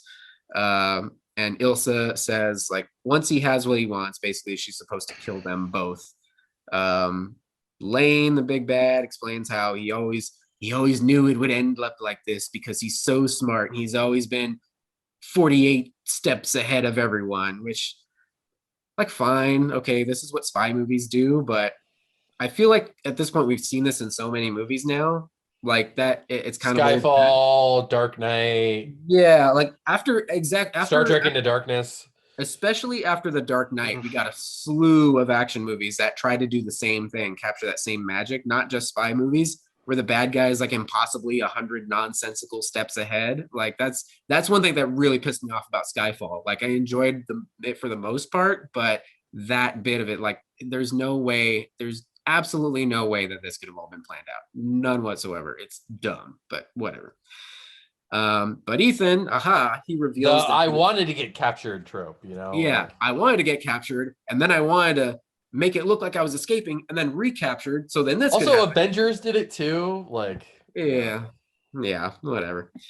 So Ethan reveals that he memorized the disk data, and he proves it by writing down the info for like, hey, here's $50 million. Just show of faith or whatever. And Lane confirms it, and he gets him to let Benji go right before the bomb's about to go off. Then he just sicks his henchmen, says to kill Ilsa and bring Ethan in alive. There's a little foot chase. Ilsa gets a knife fight with some tall dude in the dark, which is actually pretty cool. And then Lane finally shows up in the flesh. I mean, he still looks like the fucking seed of Chucky, but whatever. He appears face to face with Ethan. And then Ethan leads him into a literal glass box, which mirrors the beginning of the film, the record store at the beginning of the movie, Ethan being trapped in the room. So they load him up for special delivery. Knock him out with the knockout gas. Ilsa and Ethan get cozy for a minute, and then they part ways, but she gives kind of like hey, you know where to find me. Or you know how to find me, basically.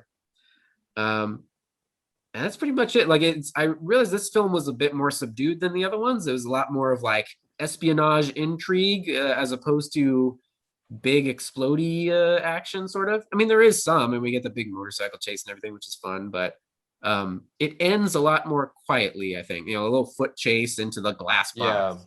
Yeah. It's pretty clear that Christopher McQuarrie with this one was like, this was set up. This was the beginning to his own Mission Impossible franchise almost. Yeah, because we clearly get, especially watching these movies back to back was perfect because it's definitely a part one, part two. But we get a little wrap up scene mirroring the beginning again. Back in Washington, Hunley is back in front of the panel of crotchety old G-men, like kind of the same people that like Mulder and Scully had to answer to several times.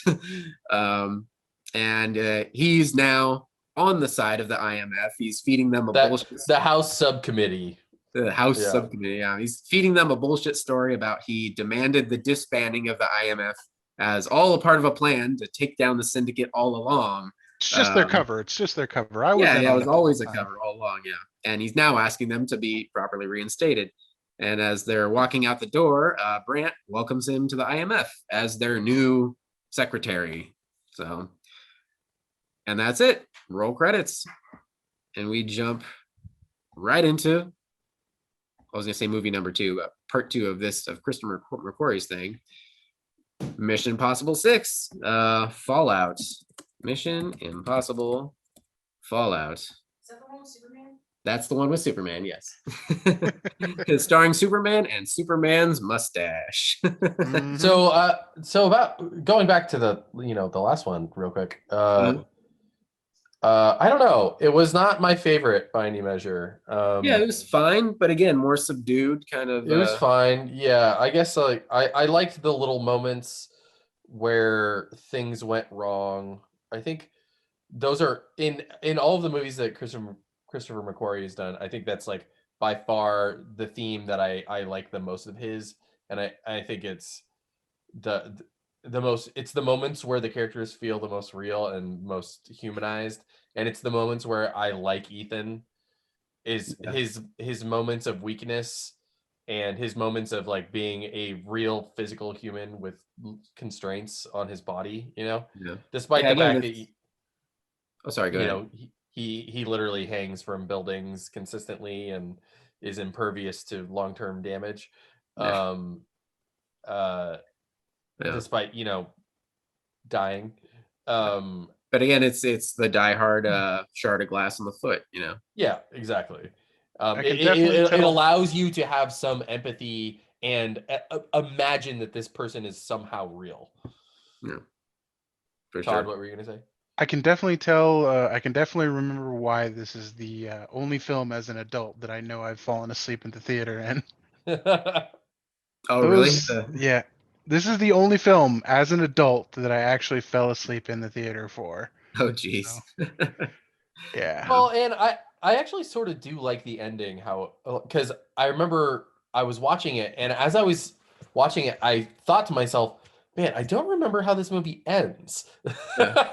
And then as about 2 minutes later, they put him in the glass box. And I was Yeah. like, oh, that's right. It sort of just ends. Yeah. Like they're chasing him down the alleyway, and Yeah. he's like, oh, I turned this way, you turned that way. And then all of a sudden, whoop, falls into a thing. He's in the box. The movie's over. And I was like, oh, that's why I don't remember the end of this movie, because that's the end of the movie. Yeah. There is no ending? It Yeah. just kind of fades then- out. It just sort of ends. Yeah. And And then just setting up Alec Baldwin as the new boss, yeah, exactly. and that's pretty much it. But watching them back to back, it feels really solid. It just feels like that if this movie franchise was like a season of television, this was just kind of a pivotal mid-season moment before you get to yeah, I mean, sort of. Well, I don't know. I feel like Fallout is so much better that it's like almost not even the same conversation. Because Rogue Nation is good, and I guess at the time that it came out, it because Fallout wasn't, you couldn't compare it to Fallout. It was good, but it even then I didn't like it as much as Ghost Protocol. Mhm. But it's definitely fun, and I remember watching it because I watched it at home. I didn't watch it in the theater. I watched it like 3 or 4 years ago. I remember thinking like, oh, that was good. Wasn't as good as Ghost Protocol though. And I get that Macquarie obviously was like setting up stuff for later, but now after watching Fallout, like Fallout is so superior in just everything. Like the stakes are much higher. I mean, it had Angela Bassett and Henry Cavill. How could it not be better? Yeah. That's the only Mission Impossible movie I've actually watched. And the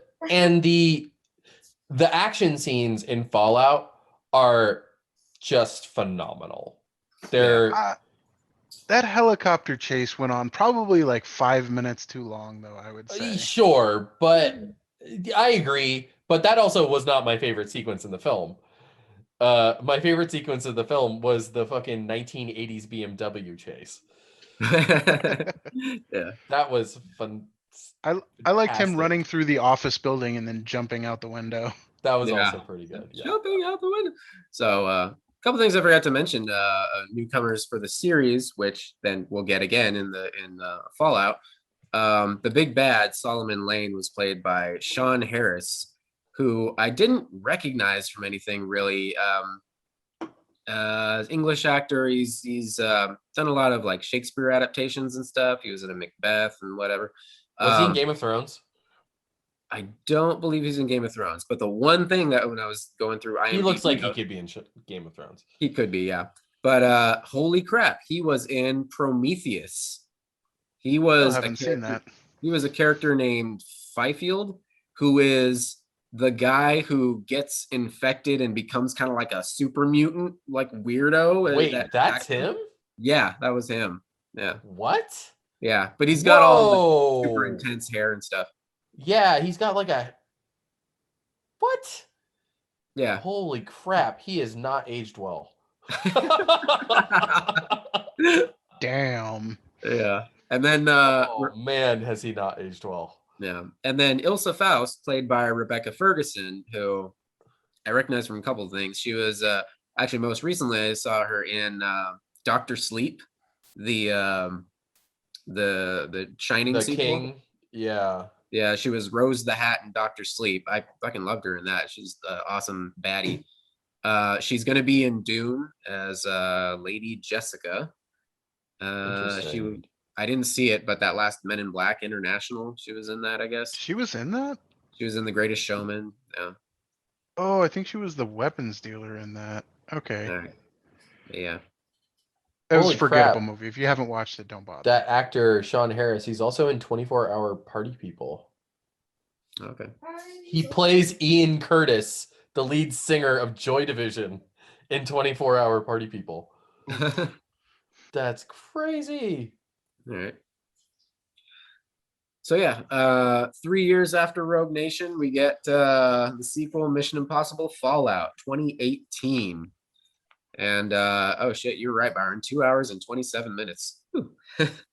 But It was a I- long one. yeah, I enjoyed it though. It's good stuff. So we get the second half of this story. Rebecca Ferguson, Sean Harris are back. Angela Bassett joins the team. Well, let's jump right into it. So, Mission Impossible Fallout. We start off with a good old fashioned dream sequence, Doomsday Vision. I mean, this movie's called Fallout, so you know it's going to deal with nukes. You know, they're going to do the double entendre there. And Julia is back. Julia is back since I haven't seen her since the fourth film, where just very briefly we know that she's like in hiding or she basically got a new life because otherwise, you know, Ethan wouldn't be able to protect her. And they're directly referencing this whole dream sequence. They're getting married again in some like beautiful mountain scenery, but the priest, his speech, he starts taking jabs at Ethan, like you forced her into hiding, you failed to protect her, blah blah blah blah blah. Because the surprise, the priest is actually Solomon Lane, our puppet looking to be a real boy someday. So we've got the most direct sequel of the franchise on our hands. You should have killed me, Ethan, blah blah blah. But then he snaps awake. Ethan wakes up in Belfast, and delivery man knocks at the door, gives him a package, and of course he gets his mission. This time the mission is hidden in a copy of the Odyssey. Kind of classy. But we find out. So it's been 2 years since Solomon Lane was captured, and the fallout of that. They said the name of the movie. Is a portion of the syndicate is still continuing operations without him, and the remnants of that call themselves the Apostles, which kind of remind me. Wasn't that like from Metal Gear? It wasn't. Oh no, that was the Patriots, I think. It's just a generic bad guy name for. Yeah, there was some other Byron. Wasn't there? In Metal Gear, wasn't the secret organization, ancient organization, that was like something like the Apostles or something? Yeah. Yeah. So yeah, in this movie now, there's Ethan gets the mission, and finds out that the syndicate is still running without Solomon Lane, or a portion of it. They're calling themselves the Apostles. But anyway. Also, we didn't see any resolution to that whatsoever, to the Apostles. So they're definitely going to be back. Yeah, I guess we didn't. No, the only people who like just got taken out. Right. Okay.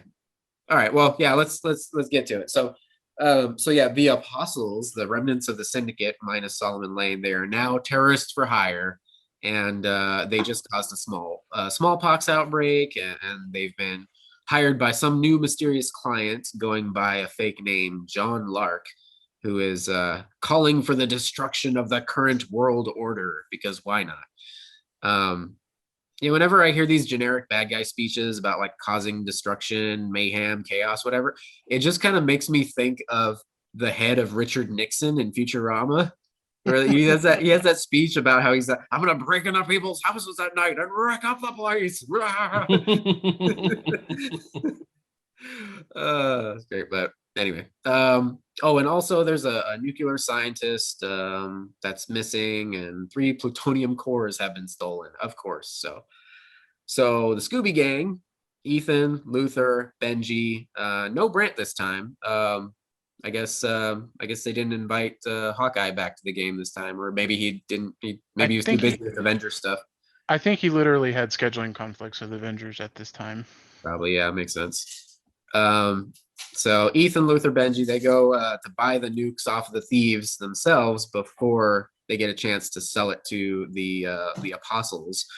In the middle of the deal, though, apparently the apostle people, the henchmen, get the drop on Luther and demand the plutonium for his life.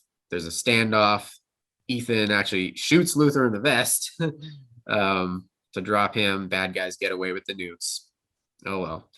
And then we cut to Wolf Blitzer announcing that a coordinated attack just happened. Nukes have been set off at the Vatican, Jerusalem, and the holy city of Mecca. Ethan and Luther are in a hospital where the nuclear scientist, Delbruck is his name.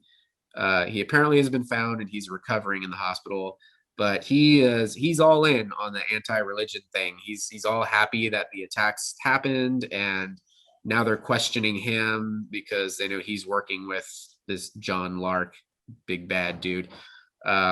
This scientist guy, he wrote a manifesto about how there needs to be great suffering in order for great peace, blah blah blah. He demands that it should be read on the air.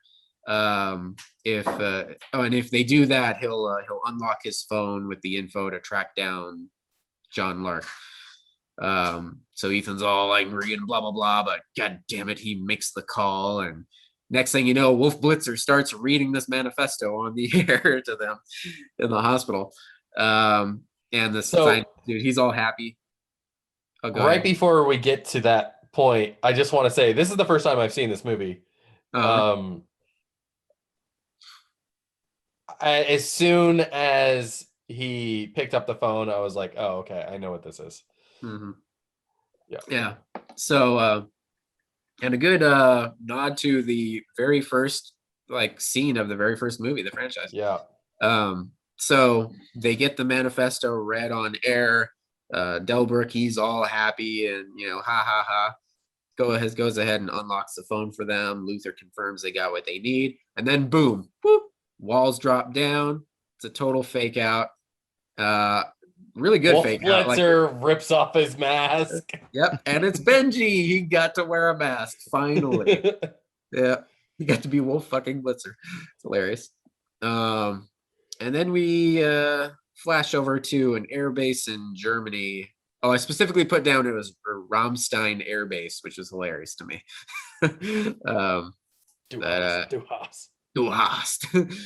Ethan meets up with Hunley. Hunley's back. He's the new boss, and gives him the rundown. The phone led them to some info on Alana Mitsopoulos, aka the White Widow, philanthropist, but it's really all a front for her arms dealing, money laundering, blah blah blah blah blah. She's a lady big bad. Also confirmed she's in both of the next sequels. Oh, so awesome. She sticks around. The White Widow? Yeah. Sweet. I really liked her character. So John Lark and the Widow are meeting tonight in Paris at a charity event, presumably to make a deal for the plutonium. And Hunley also reassures Ethan he believes in him. He's got his back. And because of that, we, of course, need an angry new person in a suit. And in walks the Queen Mother of Wakanda, Angela Bassett, Erica Sloan, and her CIA man, August Walker, played by our blue Boy Scout, Henry Cavill, and Henry Cavill's mustache. Actually, Angela Bassett, I know her a lot now. Me and Meg from that show on Fox, 911. Angela Bassett's one of the headliners on there. She's like this badass lady detective or police sergeant, I think, whatever. But it's a fun like procedural show, but she's awesome on it. She kicks ass. Anyway, so we already know the backstory on this, but for the listeners at home, when Henry Cavill committed to his role in Fallout, he thought he wouldn't need to be putting on the Superman cape again anytime soon. However, Justice League turned out to be Justice League, and he was called back in for the reshoots, and he had to work on both movies simultaneously. And his Fallout character's mustache caused the problem, and Paramount would not allow him to shave it for the Superman reshoots. So hence the ridiculously digitally removed the CGI upper lip of Superman in Whedon's Justice League, which oof. But yeah. So anyway, what was her name? Erica Sloan demands that her man go along with the mission to keep the situation under control because she doesn't trust the IMF, because we always need somebody in a suit not trusting the IMF. We get the standard procedure dick measuring scene with Ethan and Walker on the plane. They know about each other's reputations. Walker just kills every syndicate agent he sees, which is why they don't have a living witness to identify their mystery man, John Lark, blah, blah, blah. And now it's time to halo jump over Paris. So for those of you not familiar, halo stands for high altitude, low opening. It's a technique used by militaries to stealthily get teams into hostile territory without being detected. It's, long story short, it's a very risky way of skydiving. And it's super fucking dangerous. Yeah. And of course, Tom Cruise demanded that he do it himself. So he became the first actor to halo jump on camera. And he did it. Can you guess how many times? 12. I would say at least 6 takes. One take. I'm pointing my finger up. Oh, up. Go higher. 30. 50. What? 100 times? According to the article I read, 100 jumps to film this scene. It was like a 2-minute scene. Oh. So Tom Cruise had to jump from a plane at 25,000 feet and deploy his parachute below 2,000 feet. Holy shit. Some paradroppers don't have that many jumps. Okay, so as someone who has like flown airplanes in the past, do you understand how fast you would be going at that speed? Like you've already hit terminal velocity. You're literally going as fast as the human body can go. Yeah. And then the moment you pull that cord, the weight of the snapback force of your chute could break your fucking neck. Yeah. He was hoping it would extend his spine and he would get like 2 inches taller. That's the secret. Side note, Byron, you just reminded me, you just sparked a neuron fired off in my brain when you said terminal velocity, because I remember that is a name of a long lost 90s action flick starring Terminal velocity. Yeah, starring fucking what's his name? 2.5 Men. Yeah, him and the other Tiger guy. Blood. Yeah. Yeah. Charlie Sheen. Charlie Sheen. Thank you. Yeah. Well, who's the other person in that movie? James Gandolfini and Christopher McDonald. There you go. Okay. It was all full circle. Perfect. All right. The tagline is fast and fun. Oh, it's fantastic. Jesus Christ. Yeah. So despite Tom Cruise's hubris, Ethan is actually the cautious one in this scene, or seemingly. Because he goes, wait, hold up. There's like a storm here. We're going to have to rethink this jump. But then Walker pushes him aside and goes, Leroy Jenkins. And he even does like in a very 80s movie bully voice, like, what's the matter? Scared of a little lightning? And then they immediately proceed to get struck by lightning. Or lightning strikes very close by them where they get disoriented. And so Walker is actually unconscious for a moment, and Ethan has to fly back over and save him, deploy his chute for him. Ethan ends up landing pretty badly. Would have been And a really short film if Ethan just didn't save him. seriously, yeah. Right. Seriously, yeah. And then Walker just gently floats down like nothing ever happened. It's kind of Looks like you ridiculous. lost your oxygen. That actually like Yeah. really confused me. I was It was a like silly. he's like, oh, you forgot your oxygen tank. Like, motherfucker, you were just unconscious for like 3 minutes, Yeah, and you just Apparently. like thought like, oh, it was just a really short trip. I guess. Yeah, I don't. Whatever.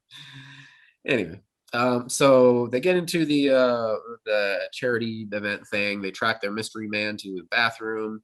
Walker knocks him out, but in doing so, wrecks up the damn mask maker computer thing. So they have to hide out. Haven't seen bathroom destruction like this since True Lies. Oh, and that's a good fucking classic. It's a good scene. That didn't say I would say this with such joy and reminiscence, but that is classic bathroom destruction.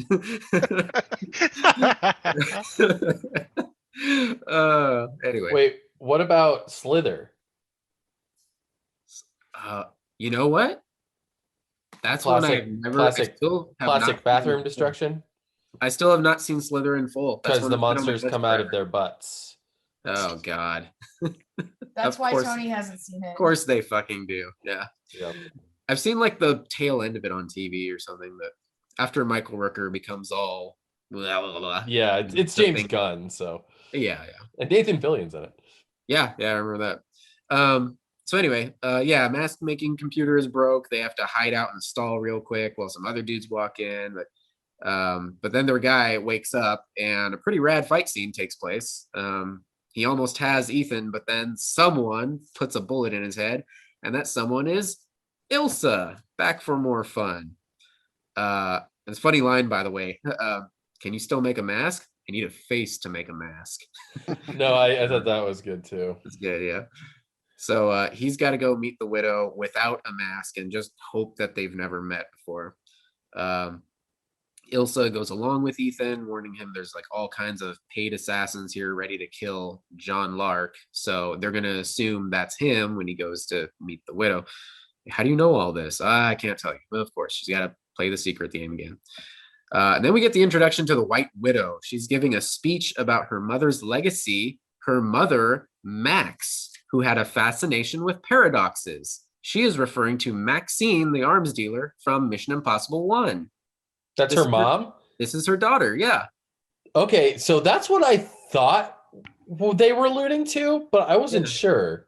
Yeah, they were 100%. Yeah, and great casting, by the way, because this is Vanessa Kirby, who sounds a lot like Vanessa Redgrave, or maybe that's an accent she's putting on. I don't know her normal speech, but when you hear her making that speech, I was like, wow, that sounds a lot like Max. Oh, wow, this is Max's daughter. It makes sense. Interesting. She was this girl, Vanessa Kirby. She was in The Crown, the Netflix series, which I haven't seen, but I've heard great things about. She was in Hobbs and Shaw. Todd, you confirmed she's actually going to be back in movies 7 and 8 as well. So Ethan meets up with her, pretends to be John Lark.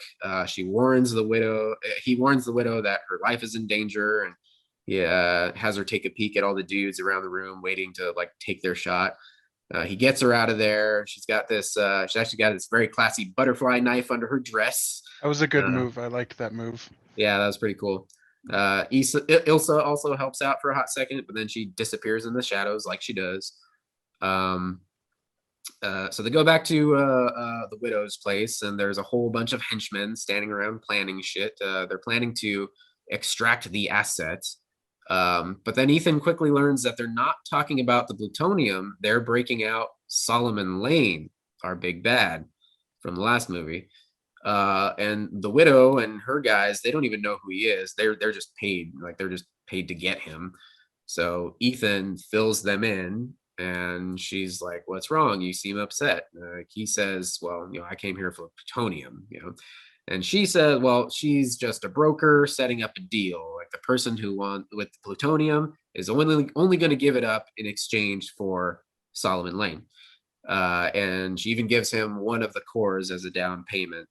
And then we get this sequence where Ethan realizes in his head that if he goes on with this, he's going to have to actually probably kill cops in front of these guys to maintain his cover through this whole thing. And he has, but then he has this very unconvincing line, like when they say, like, is something wrong? And he's like, I kill women and children with smallpox. I don't know. It seemed kind of unconvincing. There is no line. Yeah, there is no line. That was what it was. Yeah. But then Walker goes off to meet his boss, Erica, and starts telling her that he believes Ethan is actually the real John Lark and actually a traitor. Hands her a packet of info or something. Anyway, we flash forward to the armored car heist happens. They knock Solomon Lane's car into the river and actually dump the widow's henchmen out onto the street. Clever move, so they don't have to kill anybody. And then they head back to the river where Benji and Luther grab Solomon Lane. First, they got to hop on some motorcycles, though, and Ethan's engine stalls, so he falls behind, gets chased by the cops, giving Tom Cruise more motorcycle fun times. Some behind the scenes on this in Fallout while he was doing these motorcycle stunts. This was in fact Tom Cruise on the motorcycle for a lot of this footage without a helmet, including riding against traffic. Well, okay, so I just want to put some context for these traffic scenes. Okay. Is that almost none of those cars are there? Yeah, there's a lot of that's CG. Yeah, so they're shooting on a location with real locations and stuff, but all the cars that are driving past him there are just inserted after the fact. Yeah. There was a bit in an article about how there was a particular shot, a challenging shot. They didn't say exactly what they were doing, but one of the motorcycle chases where he's got no gear on, no helmet or anything, they had a safety rig and it basically failed. Like it wouldn't work in the scene, and they were gonna stop, and the director Christopher McQuarrie was like, I don't know how we're gonna do this, and Tom Cruise, being Tom Cruise, just like, well, we gotta roll, and so he just sped off on his freaking bike and just did the scene without any stunt rigging. Anyway, so all is well and fun until as you were mentioning earlier, Byron, he Superman's over the handlebars. He gets hit by a car, but also weirdly perfect timing for him to get hit by the car because it's almost exactly where his extraction point is. That's where they're waiting for him down in the the underground sewers or whatever. But, well, he stumbles along for a minute and then he immediately takes out his knife. And I was like, is he getting prepared to stab a bunch of cops? Just that's where the movie ends. That's where the whole series ends. The awkward Butch and Sundance last stand. Well, okay. But anyway. So he meets back up with the gang. They speedboat away, and just as they're about to get away in their getaway vehicle, an innocent French police officer is standing in the wrong place at the wrong time. Just this random woman, she tries to arrest them, and you catch a shot of Walker pulling his gun behind his back, almost getting ready to just off her. But then she actually gets gunned down by some of the widow's henchmen. I think it was her brother or something. It was leader of the henchmen or some shit or whatever. Who cares? Throwaway character. And they're about to finish off the police officer, and then Ethan just kills them all. And they get the hell out of there. And the gang is finally almost in the clear, and then Ilsa comes along and takes a shot at Lane. Just grazes him though, and then we get another chase scene. They come face to face, and she realizes that it's Ethan breaking Solomon Lane out. And there's this little standoff there, it's you. But Ethan's got no choice, and he just runs her down and gets away. But does a quick look back, she's all right. Whatever. Gang gets to an underground hideout. They gotta get a tracker out of Lane's neck, and meanwhile he gives a fairly decent bad guy speech about the fallout of all your good intentions. Again, saying the name of the movie. And then Ethan's got to go back and meet up with the widow, and explaining that he had to change the plan because it was flawed and he didn't trust her brother, blah, blah, blah, blah, blah.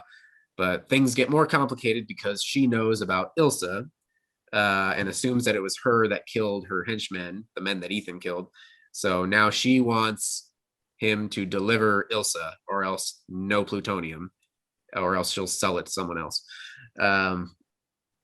So then Ilsa and Ethan kind of find a shady spot, and they find each other and sort their stuff out. British intelligence is having her try to kill Solomon Lane because he knows too much. They don't want him talking to any other governments, et cetera, covering their own asses. And this is how she proves her loyalty back to the Brits and becomes an agent again. She's got to kill him, or she can never stop running, even from her own government. So then Ethan is going to, he's off to meet the courier. He's going to give him the plutonium. But then in comes Hunley, Alec Baldwin, who's wanting to know what the hell is going on out here. Just as Ethan is cooking up a plan to fake out the courier with Benji in disguise as Lane, again, Benji with another mask, then another twist. Hunley says that the White Widow has actually been working with the CIA this whole time. Real quick, going back to the twist with Lane, as soon as they were alone together and they showed Lane sitting in that chair, I was like, oh, God damn it. It's him in a mask, isn't it? Yeah. And then literally like 20 seconds later, he pulls off the mask and I was like, God damn it. Yeah, like, ta-da. Yeah, I kind of saw that coming. Anyway. Yeah, so Hunley's like, hey, the White Widow, she's been working with the CIA the whole time. That's how she, that's her thing. She bargains for immunity by playing nice and throwing them a bone.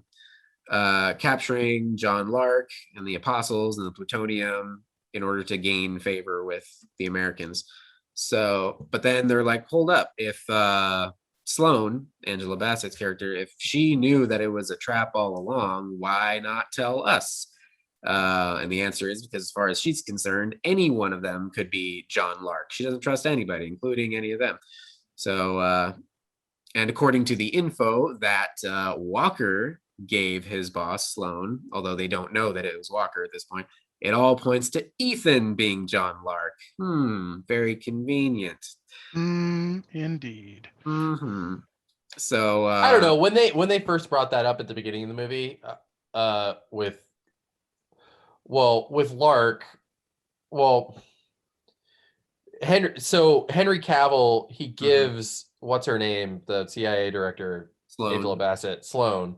He's like, oh, this is the phone that we picked off the guy earlier, and the phone that he gives her is not shattered. Right. Yeah. And I was like, well, clearly he's lying then. Yeah. So that's funny business. Yeah. So we know from pretty early on that we don't know what his game is, but we know Superman ain't being Superman. Yeah. I mean, after a certain point, though, it was like it started to be like elimination of the characters in the movie. Like, I was thinking maybe for a second that it could possibly be Alec Baldwin, but then I was like, no, that doesn't feel right. Yeah, they just spent the whole last movie earning his trust, and he exactly now has faith in Ethan and the whole gang and everything. But I mean, Walker, so Henry Cavill's character, like pretty obviously early in the movie, like does everything possible to sabotage Hunt's missions. So like you kind of get that feeling from him right at the beginning. So you get him screwing with the air tanks, you get him jumping into the storm, you get him smashing the laptop in the bathroom. Like he does all kinds of stuff to fuck over the mission. Yeah. Yeah, but I guess they're trying to play it off as like, oh, he's just like the brute force guy. He's the tank, and that's all he knows how to be is the tank. Anyway. Smash? Smash. Yeah. Big scary monster. I love that moment. Anyway, so now Alec Baldwin, Hunley is out here going like, Hunt, like, did I misplace my trust in you? Like, what the hell is going on here? Like, I want to believe you, but there's a lot of damning shit here. He tries to talk Ethan into turning himself in.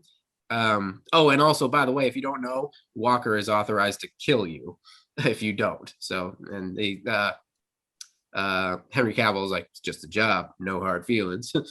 And of course, that's not going to happen. He's not going to turn himself in. Ethan tranks him. Hunley, Alec Baldwin, and tells Walker, like, hey, you want to play ball? You want the plutonium? You got to help. Are you in or you're out? So Walker is like, well, I'm in. And they seemingly proceed with the plan and put Benji in as a fake Lane. They leave Walker to watch the real Lane. And now all the chips fall. Walker is, of course, John Lark. And he starts getting ready to bust Lane out. But then Lane says, no, he's actually going to stay behind because he's not quite finished with Ethan yet. And Walker bitches to him about making things overly complicated because he's obsessed with revenge against Ethan, blah, blah, blah. But then Walker realizes, like Byron, you did, and we all did, like, son of a bitch, they got him. That's not the real Lane. And he just Halloween. it. Yep. Halloween. It's Benji. And then Alec Baldwin gets really fun here because he wasn't on it the whole time. The whole argument, the whole everything was completely fake. I love this line. It's like, oh, you were doing so well. Oh, but this gun's loaded. Care to find out? Oh, it's so good. So they've got Walker, and he still tries to talk his way out of it. But Hunley actually has Sloane on the line, and she's like, nah, bro, you gave me that fake shit, that fake dossier on Ethan and whatever. But then another twist, she sends a whole freaking team in, busting in the door saying, look, I don't trust any of y'all. So let's all sort it out back in Washington, you know? So they're like, well, that's annoying, but whatever, fair enough. But then Walker has one more trick up his sleeve. And he's like, oh, psych, actually half of these people don't trust you. Yeah. Turn, shoot. It's starting to feel a little Ranger Games, but okay. Like starting to get into that, no, I planned this turn. But I planned to counter your turn, and you know, that shit. But okay. So you know, shootout happens. Yeah, the plot at this point was starting to get pretty labyrinthine in its like complexity, with like turns on turns on turns. And I know that like the spy genre is like full of that shit, but this was starting to be a bit much. Bit much, yeah. That's the bit much point right there. So it looks like some of that team is loyal to Walker or the Apostles or both or whatever. Walker and the Apostles. Gunfight ensues. Walker gets out of there, but he stabs Hunley on the way out the door, which totally sucks. Like, I thought that was unnecessary. Like, Alec Baldwin just joined the team. You know, they made a whole deal of him, you know, becoming the new secretary at the last film. And he just joined in on the fun. It's like, oh, I see what you guys kind of enjoy, you know, the way you do things or whatever. And then move right there. Yeah, fucking gets knifed to the sternum. He is not just down for the count, he is dead. Total bummer. But Luther manages to get a tracker, stabs Walker on the way out the door. And he also puts one in Ethan so they can guide him as he's chasing after him. And now it's Tom Cruise running time. He's running after Walker. We get rooftop running. We get office building running. That funny bit where he needs to jump out the window and the nice lady like gets out of her chair so he can smash it with her chair. I like that. Yeah, that was good. Yeah. And then he pauses. Like Benji's like, "What are you doing?" Like, "I'm jumping out a window." Like, "Oh yeah, sorry. It was yeah, it was in 2D mode. Yeah, sorry. Oh, it was upside down. Sorry, go left, not right." Yeah. And then also we get the infamous rooftop jump that broke Tom Cruise's ankle. So as he jumps from roof to roof and he dangles over that edge for a hot second, his ankle literally broke when he takes the hit to the building. Ooh. And that's the take that you see on camera. They use that. Yeah, they better use and that. he limped the fuck off there. Yeah, he limped away. Yeah, he did that was a noticeable limp. Yeah, they do it all in one take. Of course, then editing, then you see different camera angles of it. But initially, it was all one take, and they used all that footage. his foot lands like unnaturally to the side against the building, and he just kind of like and gets up and starts limping past the camera. And I think it's somewhere I saw the behind the scenes footage, because I remember seeing this where like you see the hit and he's like struggles to get up over the edge on top of the next building, and he just kind of limps a few steps out of frame and then just stops. Like, guys, it's broken. But he finished the whole damn thing. It's crazy. Goddamn. Anyway, did they have to like? They had to have like shut down filming or something. yeah, right? I think probably for a few weeks. Yeah. But yeah, he explained later in an interview, he's like, I did not want to do that stunt again. I knew it was broken. I just kind of said, ugh, and ran past the camera, and we got the shot. It's in the movie. That profile shot, both those shots, they're in the movie. Anyway, so then he finally catches up and gets face to face with Walker. But Walker, he's hanging from the elevator thing, but Walker doesn't shoot him because Lane still wants Ethan to be turned in as the real traitor as part of his revenge plot and his whole breaking down of the old world order, blah, blah, blah, whatever. Ethan's like, well, what if I don't? And then Walker pops out a photo of Julia and says, if I see you again, she dies. If you try to warn her, she dies. So, well, shit. And Walker gets off away in a helicopter with Lane. Later on, regrouping, Luther goes over what they're up against. Walker and Lane now have the 2 remaining nukes, and they're both set to detonate if either one is diffused. So once they're on, they can't be stopped. Wibbly wobbly stakes. Then we get a scene with Luther actually sitting Ilsa down and being like, hey girl, Ethan is so into you. But explains the history of his wife and how it would be best if she just walks away because they've already got enough to worry about, blah, blah, blah. But of course that ain't gonna happen. She's like, I'm coming with you. Let's do this shit. So they track Lane out to Kashmir, which is where his people made that the smallpox outbreak happen. And now where Julia is now working as a humanitarian aid. Interesting how that all lined up. So Benji finds a way to short out the bombs, but in order to do that, they have to let the countdown actually start. So they won't be able to disable it until like the last freaking second, of course. Of course, once they're there, a second later, Ethan and Julia run into each other, and oh boy, the new husband. Played by who was it played by? It was what was his Plastic name? Bags in the Wind. Oh, Wes Bentley. Yeah, he looked familiar, but I couldn't place him. This was American, the dude. This was the American Beauty, not American Pie. yeah, the creepy kid from American Beauty filming. He's also an American Horror Story. Crash and Win, yeah, and also the Hunger Games. He was Seneca Crane, the designer of the games. That's where I recognize him from. Oh shit! I didn't even recognize him. Yeah. It took me a while. I was like, he kind of looks like Jake Gyllenhaal, but not. But yeah, so that's him. Anyway, so he's the new hubby. We learned through the conversation. We learned what we already suspect, that Lane orchestrated them being there as a part of his revenge. He did plan the outbreak, calling Julia out there and other doctors and specifically detonating the nukes there in this valley nearby a glacier that will irradiate like a third of the world's water supply. Anyway, Ethan only has a second to chat, and he has to go literally running away from Julia to go find these bombs. Instead, he ends up finding Walker getting onto a helicopter with the remote detonator, and bloop, 15-minute countdown starts. So Ethan jumps onto a second helicopter, or actually on a rope of supplies that it is hauling away. So he's dangling in air off of this like supply thing on the second chopper. And this is another 100% Tom Cruise stunt. That is him hanging from that rope. At one point, he actually has this stunt where he falls all the way down to the bundle of the supplies.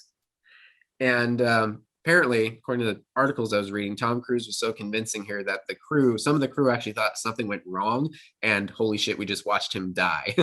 um, Rebecca Ferguson, who plays Ilsa, she actually saw the drop and screamed, thinking that that was real, and that was like the end of Tom Cruise. And even one of the crew members said in that take is like over the radio, like, I think we just lost Tom.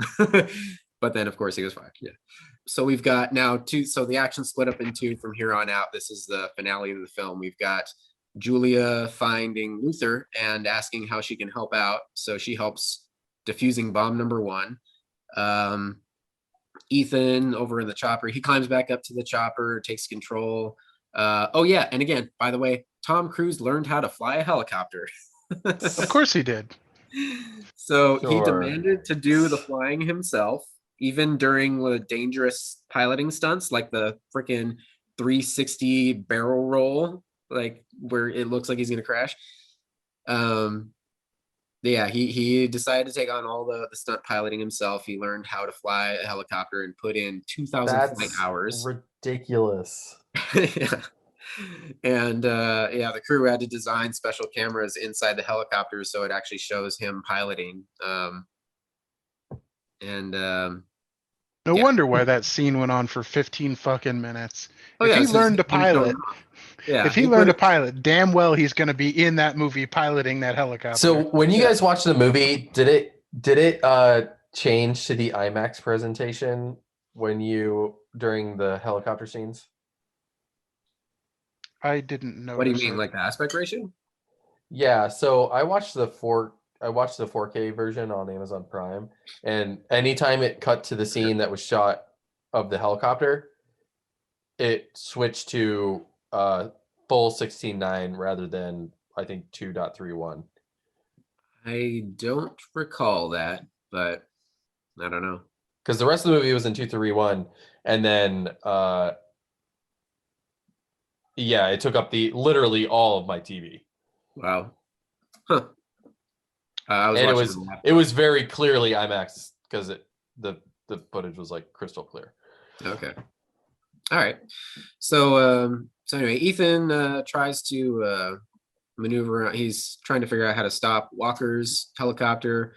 He actually tries to drop the payload on him, but he misses. And then Walker pulls out a big ass gun, like a freaking BFG 9000, and starts shooting. Meanwhile, Ilsa and Benji are looking for the other bomb. Luther and Julia are defusing theirs. Ilsa finds the bomb, but then Solomon Lane is there. He gets the drop on her, ties her up.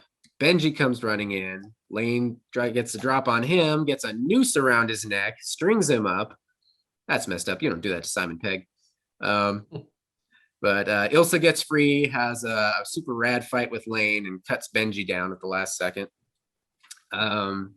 Meanwhile, Ethan straight up rams Walker's helicopter, which was kind of rad. And they both go down through an insane crash on the cliffs, to which they end up on the edge of the cliff, and then they're down the side of the cliff. It's right around this moment where everything's falling apart. So Walker gets burned from some sort of like hot engine fluid or something. You don't mess with the Cavill face. Come on. Now, okay.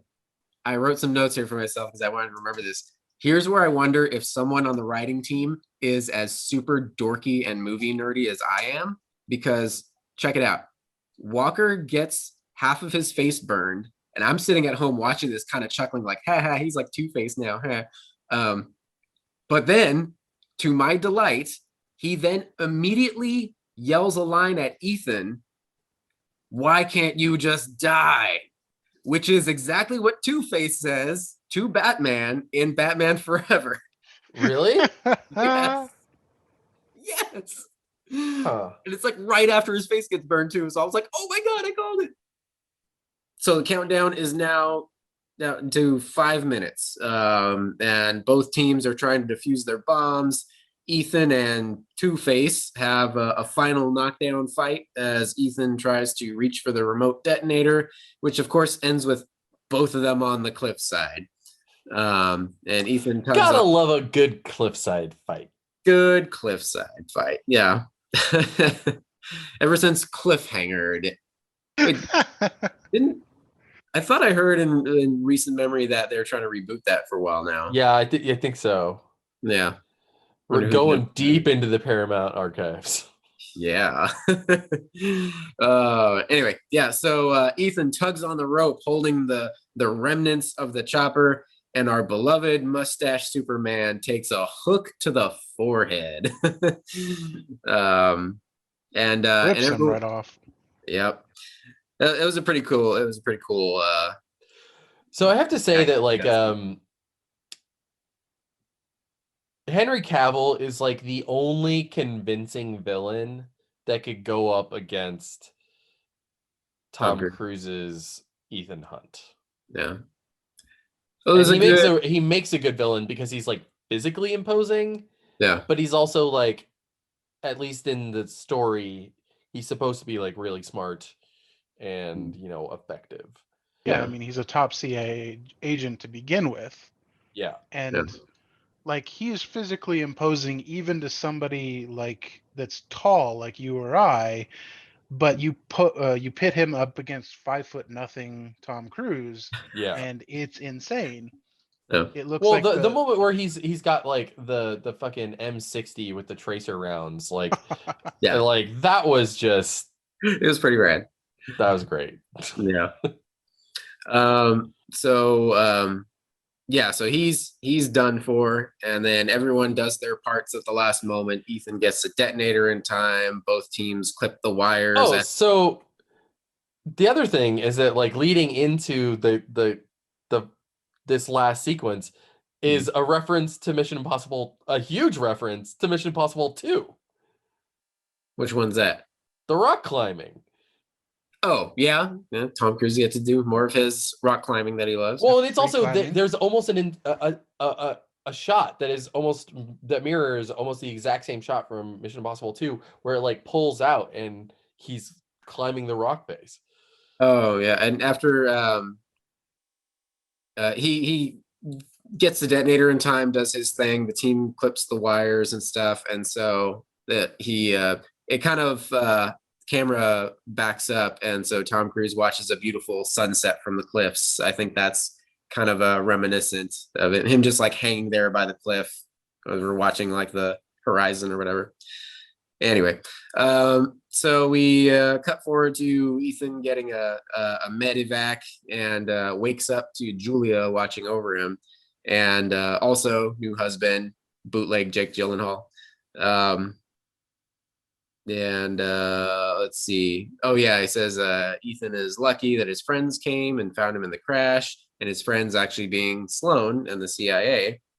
Ethan and Julia get a nice minute together where they get to kind of wrap things up for themselves. She tells him like not to carry all that guilt that he's carrying because she's happy where she is. Like everything kind of led to this life that she has now, and so she's grateful for it, which cool.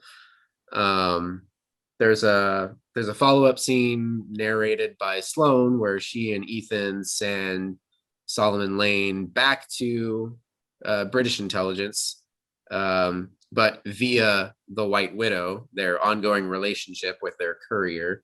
And then once again, the obligatory kind of "you're all right in my book" Hunt sort of moment we get from her, and then new girlfriend Ilsa and the gang have a quick little jokey moment where they're like, "Oh, how close were we?" "Oh, the usual."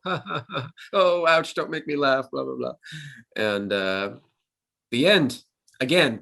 These movies and they're pretty abrupt endings. Just kind of like last one-liner, credits. But I yeah, don't know, the hospital scene was kind of a bit long. I think it needed a cutoff at the end. you think so? Yeah. Yeah. Well, they Well, had you got the like final goodbye from his, ex-wife. yeah, so they're tying the whole thing together at the very beginning. His like dream apocalyptic vision thing. So where- that was something that I was noticing is that there's like a major reference to almost every single Mission Impossible movie in this one. Yeah. The first sequence is a direct nod to, or at least the hospital opening sequence is a direct nod to the first Mission Impossible. Right. The cliff face is a nod to Mission Impossible 2. Yeah. The scenes As well with as the bike chases. Bike as well chases? as the bike Yeah. chases. That's true. Yeah. And then the scenes with his wife are nods to the third movie. Mhm. And then, he literally brings back characters from Mission Impossible. Well, I guess. Well, in that sense, we need more Kerry Russell.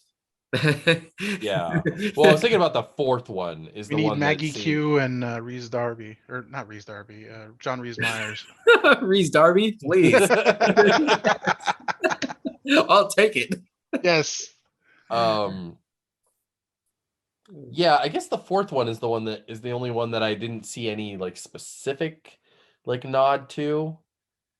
I recall. Well, they oh no, wait a minute. I was thinking about the last movie. Yeah. No, yeah, I think you're right. Anyway, because there's no like scaling the tallest building in the world or anything like that. Yeah.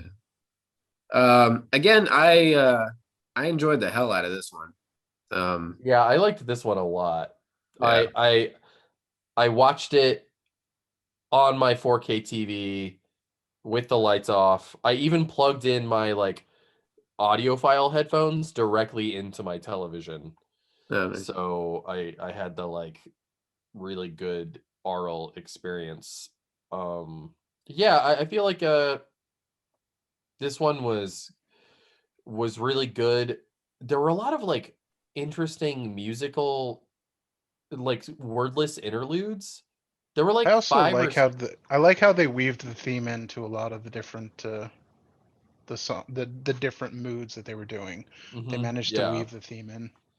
Yeah, and there were a lot of wordless interludes in the film. There were like 5 or 6 sequences that were more than 30 seconds long with no dialogue whatsoever. When Ethan and Ilsa kind of meet up. When they meet, it happens. It also happens during the fake shootout scene, or the fake when he has to shoot the cop. There's no dialogue in that scene whatsoever.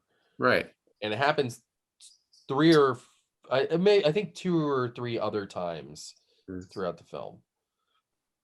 It's kind of a nice, classy choice. Breaks things up a bit. But I guess kind of unnecessary in a 2 hour and 27-minute film. Yeah, definitely could have been shorter. But yeah, again, my favorite sequence in the movie was the 80s BMW scene, because it's such the antithesis to like all the supercars that you see in movies, and he's you're looking at the headrest and it's these like plastic molding, and he's pulling this like emergency brake that looked like it was going to snap off. Yeah.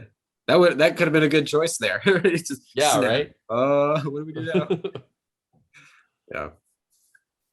Yeah, good stuff. Again, I'm really excited about the news that the widow will be back for more adventures. What we've already covered in previous episodes.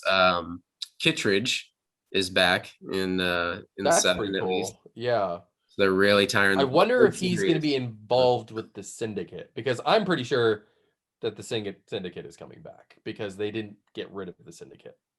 I don't know. He seemed like too much of a real straight-laced. Yeah, tried and true G-man. Maybe he's going to come back as the IMF director or something. Maybe, yeah, maybe. Also, we have 2 new castings that for 7 and 8. Haley Atwell and Palm Clementoff. Haley Atwell's going to be in it? Oh, yes. Wow. That's pretty cool. And Palm Mantis. Yes. Who's that? Mantis from Guardians of the Galaxy. Yeah. Oh, okay. Yeah. Cool. Interesting. I haven't seen Haley Atwell in a lot of stuff. So Carrie Hughes is in 7 or 8. 7, I think. Really? Nice. That's Yeah. pretty cool. That's cool. Wait.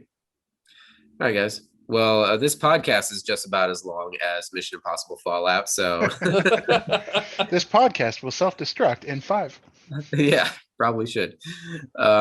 Yeah, thank you for joining, guys, for our entire Mission Impossible watch.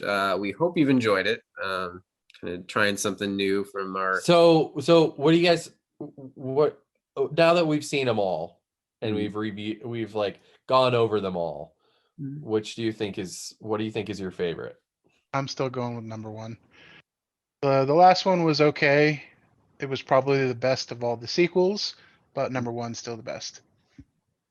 I think I might have to agree there. I mean, number 1 is pretty timeless. Fallout is great, but it's kind of hindered by you have to watch 5 and 6 to get it. You know, I mean, I guess you could get away with not, but you lose a lot of really value. only need to see Rogue Nation to get this one, Right? Yeah. but also I think Rogue Nation is probably the weakest of the newer ones. So I know for a reason why I fell asleep during that movie in the theaters. so yeah, I really like the first one, but actually I think that Ghost Protocol is probably my favorite of the entire franchise, with number 1 being a close second and Fallout being a close third. Yeah, Ghost Protocol's up there. I might Ghost put that up. Protocol is really good. There's just an Yeah. energy to it, and a kinetic energy, and the it's the first time you see cracks in Tom Cruise's like super armor, you know. Mhm. And Yeah. it's unlike, you know, his lizard people wearing like face like element of the third one, where he's like hello fellow humans. Is there no love in here for hey, I disappear? No, not at all. no there isn't.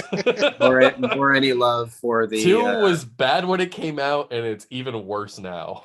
that was bad and you should feel bad. Yeah, honestly. Oh boy. All right. Well, what I will promise to the podcast listeners out there is that our next movie review will be done one at a time. 2 per episode is a bit much. I think But, so. you know, Yeah. we had to squeeze this into, a few episodes. So, but yeah, probably I'm guessing probably Twister is going to be it if you guys are down. That works for I'm me. down for Twister. I Yeah, can do and we'll Twister. have Loki to discuss when we come back as well. So, Yeah. And I good think things. the finale of the Bad Batch is coming up. I Oh have man, I'm gonna have to cram on Bad Batch. I'll have to catch up with those. All right, guys. Thank you for joining. This is Tony. This is Todd. This is Byron. Mission accomplished. Shut up, Bush. Okay, bye.